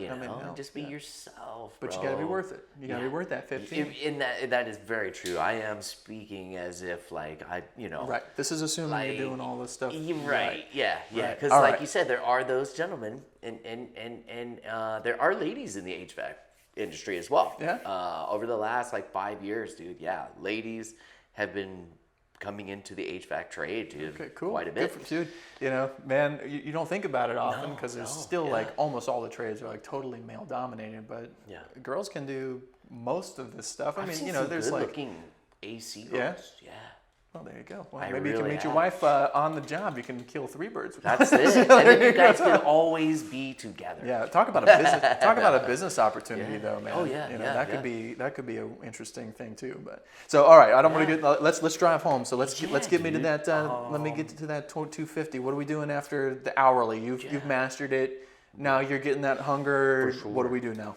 Yeah, or and working with the company, man. I mean, you could make some decent money. Right. These sales guys, dude. I mean, I played that position before, man, and it is not easy. And I will say, if you want to make more money with a company, be ready to involve your entire life almost with that. right. You know what I mean? Yeah. And for me, it wasn't I didn't feel good about that.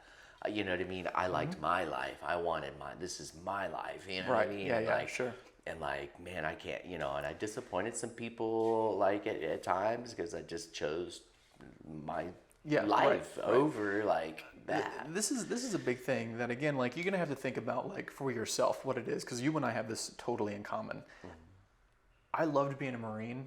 I hated being in the military. Do you know what I mean? As far as Totally. there was this Totally understand that. I had no control. It didn't matter. I could be the best damn Marine on the planet, and I was like, well, sorry, time and grade, dude. You got to wait for this amount of time before you're able to move this next level. I'm like, no.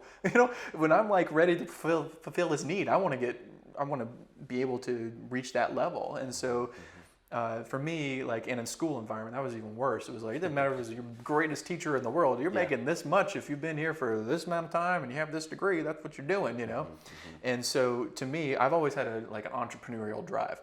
I produce more, I get paid more.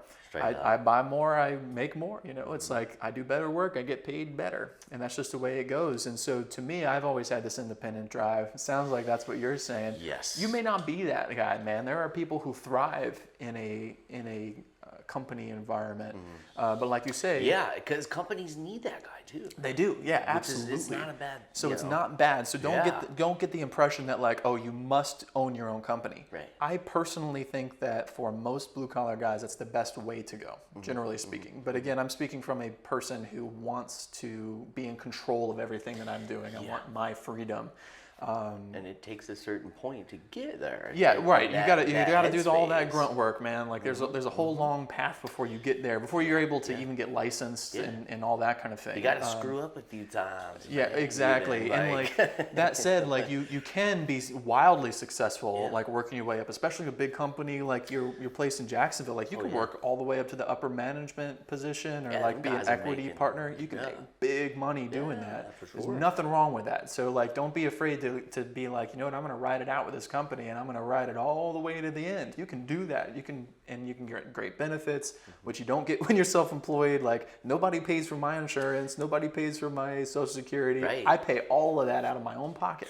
And that sucks, and it's more expensive, and it's crappier care, It's all of that. So there are trade-offs. So it's okay if you want to be a company man, but if you don't, that's okay. You get licensed, you start your own company, and you do what you got to do. And maybe you have a small company, maybe you work up to have a big company. You want to be thinking through these layers. Yeah, there's only so much you can actually handle on your own. Right. You have to scale it up at a certain point. Yeah, that's another thing too. I think is very important. Like after knowing your worth, like just know that you are human.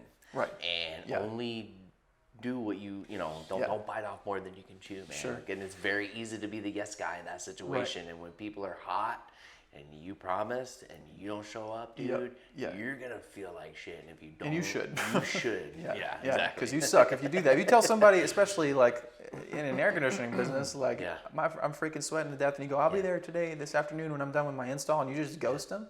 You suck. You suck. Like don't be that freaking guy, man. Oh man. God, I hate those people. And it's everybody. I mean, honestly, it's like there are more of those than there are people who actually show up. It's I know. Insane. It's weird, like, man. I want to pay you money. I know. Like, come take the money, or at least give me the damn courtesy to say, like, hey, I can't make it. I hit traffic, or job took longer. Those folks would much rather you call 3 times and tell them each time it's going to be another 30 minutes. It's going to be another 30 minutes. Right, it's going to be another. Yeah. Rather than you not showing up, not calling, and then they call, they're going to be more upset than they are after those 30 minutes. You're losing trust. I mean, it's just a disaster. So just do what you're going to say, and if you can't.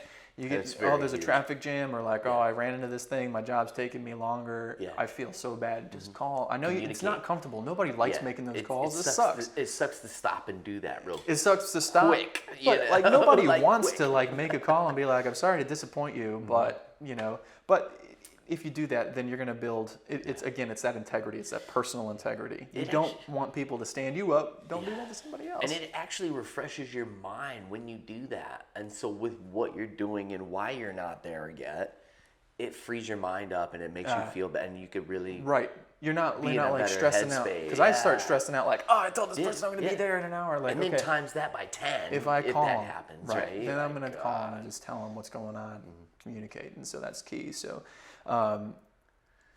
But yeah, so like that. So with I mean, there's only so far you can go, right? With a company, then it's like, weighing the option of, do I start my own company, right?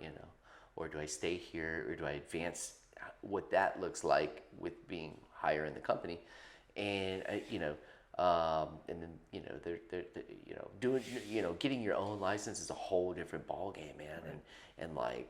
At one point, I did. I wanted to have the biggest AC company there was, and I want to show these guys, like, and but then, like, after that first business partnership, like I really got a taste of what that is. You know what I mean? Like the actual back end of an actual AC. So I did get something out of that. You know what I mean? I did get something out of that. And then I did get into another small partnership. That was a good one. I messed up because of my downhill on those 8 months coming out before I moved. But I did get to a point where I was like, man, like I don't want an AC company. Yeah. I don't want to do that, because it's a lot. That's a whole separate. It is a great business. I know some of the most successful blue collar guys I know, and we'll have them on the show, are other AC guys. Small companies. They're not even big companies. That's the way I would do it. If I would, If you were to go that route, maybe you will, man. I mean, you never know. So, the point that I'm trying to make is that you can be successful as a guy. Starting your own company, you can be like literally you and a helper and a truck, one guy, one crew, and like you could do that right now. You get your license, you go pass that test, or you get that half point back or whatever. You get your license, you start your company, you hire a helper, you can go out and start making. Can you make your $1,000 a day doing that? Oh, 100%. So like the service charge, right? The service charge. If the service charge is like $80, right? Or $99, let's just make it simple, which there are some that are $69, $79, $89, everyone's competitive, but just to make it simple, at $100, $99, kind of right in the middle, if you had 10 service calls in a day, there's $1,000 right there. Right. Is that realistic? Can you do 10 a day? Me personally, I've done 14 calls and an air handler in one day. And an air handler? And an air handler. Okay, so that's a lot. All right, so you can do that. You can go that way. If you were an install, if on an install, you're going to make $1,000. If you're doing like an Like switch like, out. like owning the company. Yeah. Like yeah. owning the let's company. say that. Let's say Oh, this is the 100%. situation. You own the company. You got your helper, and you line up an install.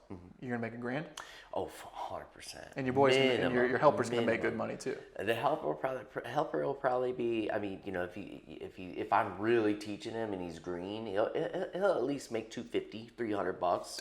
I mean, damn, You that's know pretty what I good mean? money, dude. That's pretty and good. If he was really experienced, where like he's doing that air handler and he's doing a majority, Right. And I'm not like letting him kill himself. That's why I'm there helping him, right? I have no problem $400 or $500 Okay. a day. So you're making good money. Your helper can be making good money, and you can do that just with a 2-man gig. Keep it small. for sure. Keep it small. Keep it all, right? 100%. Then of course, you could be like a medium level where you raise up a few, 3 or 4 of those guys. They have their own helpers. Now you've got 4 trucks out at a time. Maybe you're doing the back end, or you can be a huge company where you got 15 trucks out on the road. So there's so many different, it's a like, ball game, there's just man. a ton, and it really depends on like what path you want to take, and like you know. Exactly. That's so true. As a drywall guy, I don't want to run crews. Like I just don't want to. I don't even want to have helpers. I like to go out and just do my job, and like it's just me, and I get paid 100% of what I make that day, you know, and that's the way that I roll. But it also gives me freedom. But I don't have this scalable business, you know. Like if I stop or if I get hurt, I'm out of luck, man. You know. So if I have crews, now I can rely on them. So you know, there's pros and cons to all this. You got to be aware of it. So all right, let's man. push away because we're kind of coming up to the end. We've been going for a couple hours already. Believe Have it or we not, really? we have. Holy shit! Yeah, Nice, which is man. great. Hopefully, it's been value packed. I want to talk real quick a little bit about your sort of plans for your real estate. So we've gone through a lot about HVAC. I feel like you've given us a lot of great actionable stuff. Really good picture of what's out there. And now you're at the point where you're leveraging your skill set into like legacy, right? Like really building financial freedom. So Yeah, man. what That's are you doing? You know, and so like where I've become with the HVAC, where it's at for me now, where I'm comfortable with, what I love about it, right? Along with real estate is that, you know, that guy that started with me at Snyder, right? The guy in the warehouse. In the warehouse, he stuck with that company for 10 years. Okay. So he did that company thing, man, worked his way up and made better money. And then they screwed him at one point, and then they kept screwing him, and then he finally, guess whose books he borrowed? He borrowed my books. You're kidding me. Oh, man. So I loan him the books, and he goes and takes the tests. Passed the test. This was like 4 years ago. He passed the test, you know, and like instantly like starts to build his thing. So he starts a business. And he starts gets licensed and builds a business. Yeah, he's still working with Snyder and then like just waiting for him to like screw him again. And they did. And he said, "See ya," you know what I mean, and left, and like just had no problem leaving because he was like getting busier in his company, you know, and like. And dude, he just did the right thing. He just hit it off. He's always been an honest guy. He understands what he has to do. He does what he says. Doesn't mind buying tools and material and doing the right thing. Awesome. And dude, like, just has flourished in the last 3 years. So he built a business from nothing. From nothing, he's... dude. And he, you know, and from the guy that he was in Snyder, right? He built connections with bigger people in there that have left Snyder doing shit. Dude, this is huge for building a business. Yeah, absolutely. And so he's got good connections because he's likable. Right. And he's a good guy. He's not screwing people maybe the way that he experienced. Yep. And so 2 and 2 together, he's we'll have to have him on the really show, well. man. We'll have to have him down here. I'll go up to Jacksonville and talk to him. That'd be great, man. I mean, Eric's an awesome I guy. don't want to get like too wild. I mean, is he making pretty good money? Yeah, he is, dude. I mean, some of the money like that. I mean, his whole life's changed. His whole life changed. Okay, He's so happy. he's comfy. doing good. Yeah, he's growing. He's continuously like, and it's going he's in growing. the upward. So yeah. We've heard your story now, and so like Eric took a different path. Yeah. Sweeping the floor in the warehouse. Dude, yeah. Learning the trade, service calls, becomes an installer, runs it up for 10 years, makes great relationships, gets his license, starts a business, making great money. Yeah.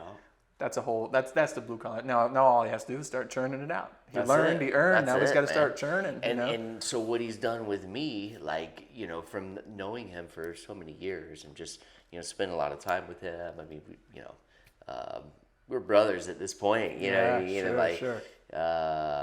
Spent a lot of time together, done some really fun things with his family, my family, and but now, I mean, basically the trust is there, and he would tell you like, oh, Corey's taught me everything I know, he's the one that helped me on my first few side jobs, and right. And I did, and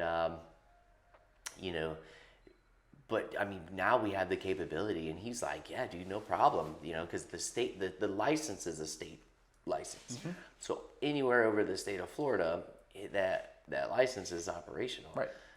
So me being in Sarasota, all it is a quick. Because he's based out of Jacksonville. It's like 4 hours away. Right. So he doesn't have operations down here. He has no operations here. He does.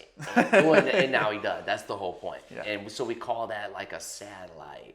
Mm-hmm. You know what I mean? Yeah, absolutely. Satellite. So you're running a branch of his business pretty in much Sarasota. And it's what's been really takes because I already knew I didn't want an AC company. I'm not trying to start a company so I'm fine with Sure. I'm just a W-2 employee under his books. Yeah. You know what I mean? Nothing wrong with and it. It's I can be this AC owner Right. in the effect. exact way that I Yeah. want to be. Right. And it's Right. not that I'm using his Yes, but yes. but he enjoys it because I mean he's making commissions. for doing nothing. Yeah, hell yeah, I mean, that's- he got the license, right? Yeah, well, that's it. That's it. Yeah, and then doing how we have to update the liability insurance Right. every now and then. Right. So he does stuff like that, and then I've been fairly consistent. And then thanks to you as well. I know. I talked Well, listen, man. I mean, I'm in the world all the time. I'm burning through jobs because I've got like AC. It's like I do 2 or 3, and as you know, I work 2 to 3 days a week. Yeah. And so I'm at 2 or 3 different houses a week often, and a lot of times I'll get people to say, "Hey, you know an AC guy?" Yeah. Yes, I do. And so I've been trying to throw you some business, You brother, have. because Much appreciated. Too. because I trust you. That's the Right. thing. It's Thank you, like. man.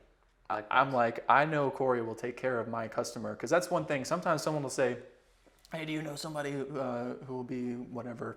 I'm just using like a window BMR, installer, like the roofers. the roofers. Yeah, right. I mean, I do know a roofer. My dad's a roofing contractor, but they'll say, "Do you know somebody who can hang some doors?" And I'll say, "Yeah, but I won't give you their number." Yeah. And they'll say, "Why not?" And I'll say, "Because I wouldn't do that to you if you were my worst enemy. I don't trust these people. Yeah. I don't want their name. I know that you're not going to hold me responsible for what they do, but I'm not going to put you down the wrong path." Yeah, 100%. I don't feel like that with you, man. I feel so confident to give, I know you're going to give them a good price, and you're going to do great work, and you're going to take care of that customer that way that I want to take care of that customer, man. Yeah, dude. Yeah, and I know you feel the same way about Oh, yeah. somebody, you run into somebody who needs drywall work, and so. Oh, yeah. That's great. So, all right, so basically you're making yourself as busy as you want or need to be. Kind of. man. I mean, so you're doing some here and there? We're about to ramp it up, man. I've got some things that are changing. My youngest will be in school next year. Which there was no rush for that, you know. So and I had to tell myself before, enjoy these moments. Don't worry about career so much. You got plenty of time. Fine. Right. Don't rush it. Well, you came here for the focus of centering. You did a lot of that. So kind of getting the ground back under you. Dude, yeah, man. And that took a little while. There was so backing up, when I did move here to Sarasota, with my 2 daughters, right, and getting back in the swing, working for those few AC companies, and then I worked for a general contractor, right, and I was really trying to just figure out the area. Even though I'd come here as a kid, I didn't know shit about geography area, you know what I mean? And so after I spent probably 3 years kind of doing that, because the first year was a little rocky. Second, the couple years after the first year, going, getting used to the area. I know I'm going to buy a house. Actually, no, I'm sorry. So it'd be a year and 7 months. And there was a couple months and some vacation rentals. But, 7 months, the first year was a rental house, which I paid for up front. So I didn't have to worry about expense for rent. That was actually 3 times higher in Jacksonville, and sold a lot of toys and just downsized my life. Went back to what is the gentleman saying? Goodfellas. Well, at the very end, and he's picking up the paper, drinking the coffee in the suburban neighborhood, and he's like, "I'm just like every other schmuck out there." Yeah, right. Yeah. So I You was go like, down to get some spaghetti and meatballs, and they give you egg noodles and ketchup. I'm just like every other schmuck out there. But he was happy. But you're recentering. You're Yeah, recentering. right. Yep. And I was happy. I was, I'm starting to really feel better and turning things around and being a family man again, 100%. Like, just found my way. Finally bought a house because we, knew the area. We knew what was good, what was bad, where we wanted to be, what our boundaries were, where we weren't going to be. And finally bought a house. We knew that thing was going to, we knew the housing market was going to flourish. And, that was like my second go after nearly losing last time, almost, 7 years ago. And like, I just waited for that market. And like, I was also kind of waiting for my youngest to get into school so I could really focus on career. And yeah, that was tough to kind of wait that out. And I had been talking about my ventures, and like, people were tired of hearing the story. Like, this dude's just talking shit. He's never gonna do nothing, dude. You know what I mean? And like, I think that's what some of these people have thought, that we're probably not the best people for me to be around, anyways. But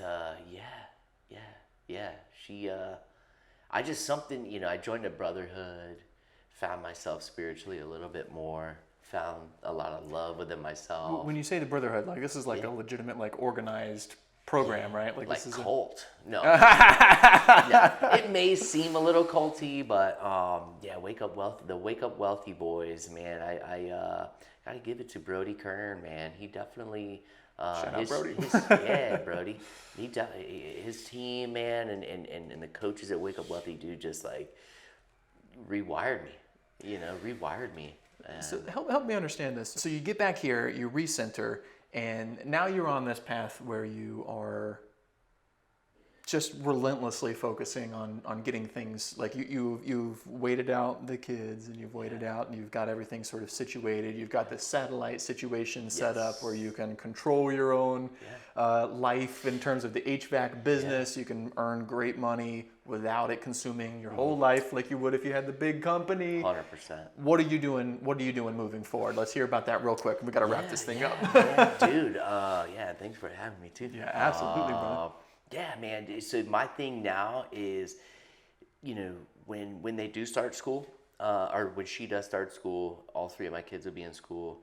My wife's been back to work now for a year and a half. Okay. This is her first full school year. She did half a school year last year because the teacher quit or whatever or something. And yeah. So I'll have that freedom to kind of, take on a little bit more. Which I do plan to do, but I will end up hiring at least. If by the end of this year, I'd love to have, and this being 2023, I'd love to have 2 guys, right? I'd love to have 2 technicians working for the satellite company. Working for the satellite, okay. Which would be on Jack Frost's, Eric's books, as W-2 employees. Sure. And the reason we do that, we just, we save so much, money and paperwork and all this crap that you don't have to do. Right. It's just easier that way. Sure. And then me and him verbally say, well, this is how much, and we, You guys work that out. Okay, so that's your business side, and then you've got real estate stuff you're doing. So you're into a remodel right now. You're working the berm method over at this property where we met. We look forward to, man, I would love to have 50 properties by the time I'm 50. Okay. Which is totally doable. You got that, 16 years you can do that, no problem. Yeah. So is this the first place you've personally bought? Like, do you have any other rentals right now, or like what you've got other than your own houses? We took a break, man. When we left Jacksonville, when I was telling you I sold like all of my toys and I had nasty trucks, I had a nice boat, I spent a lot of time on that boat. And we had a couple rental properties, and we were doing that thing, man. And like, I had flipped 3 houses, and we had 2 rentals. And that, I mean, I was getting that off the ground. And that was through knowing these investors. They were the ones giving me the shots. And, yeah, dude. And like, but yeah. You took a step back and I had to take a step back, man. I sold those properties. Like I said, I came to Sarasota, got used to everything. And now, yes, this is the first one back in our portfolio. Okay. And my goodness, is it definitely... It's a hell of a lesson, man. Like it's a hell of a project, dude. Well, dude, we're gonna do some more content. I want to get over there and like show you guys. So we'll make some shorts and stuff. So we'll get an opportunity to see because he's not digging around. It is a hell of a project, and I've done a lot of them in this area. It is a big one. You know, it's a big one. Like nothing that you should be scared of, but it is definitely a lot to learn. You're gonna be super successful. So we're gonna definitely have to get back together, man, because I want to talk more about like, you know, how that project comes together, what you learned, because there's so much more that we can talk about in regards to all the real estate stuff and getting into the churn. But I so appreciate you, you know, giving me like all your information about your whole story and like how to become successful as an HVAC guy. I hope that you guys out there were able to learn and, you know, maybe get some encouragement and think, hey, this is, not only is this doable, this is a great path, this is a great way for you to be a successful blue-collar guy. So I appreciate you giving us that, brother. Yeah, man, definitely. No Band-Aids, duct tape, because you're going to get cut, you're going to bleed, tape it up, no Band-Aids. Get back on the friggin' horse. All right, man. Well, dude, I appreciate you, man. Love to you, bud. And, yeah, man. Thanks for being here, man. Thank you for having me, brother. I appreciate that. Semper Fix. All right, guys. Well, I hope you enjoyed that conversation and got a lot out of it.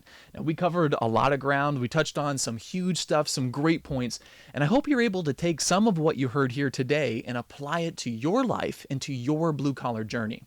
Now, if you feel like you even got one tasty little morsel of value in anything that you heard today, I'm going to ask you to do me a favor. Click subscribe on Spotify or YouTube or iTunes or wherever you're listening to this podcast and leave us a 5-star review because I need your help to get this thing on its feet. And those reviews, those subscriptions are critical to keeping this podcast alive. And I'm telling you guys, those few little moments from you, the couple little clicks of your mouse will contribute to keeping this podcast on the air in a huge way. You can also feel free to check us out on social media, which you can find pretty much anywhere at Blue Collar Blueprint, or by visiting us on the web at www.bluecollarblueprint.com. And it's over there where you can ask questions in the mailbag, or you can read the blog, or even suggest guests for the show. So let's get together, let's connect, let's build a community, and let's get to work. So with all that, we'll leave you there for today. I'll see you next time. Semper Fix.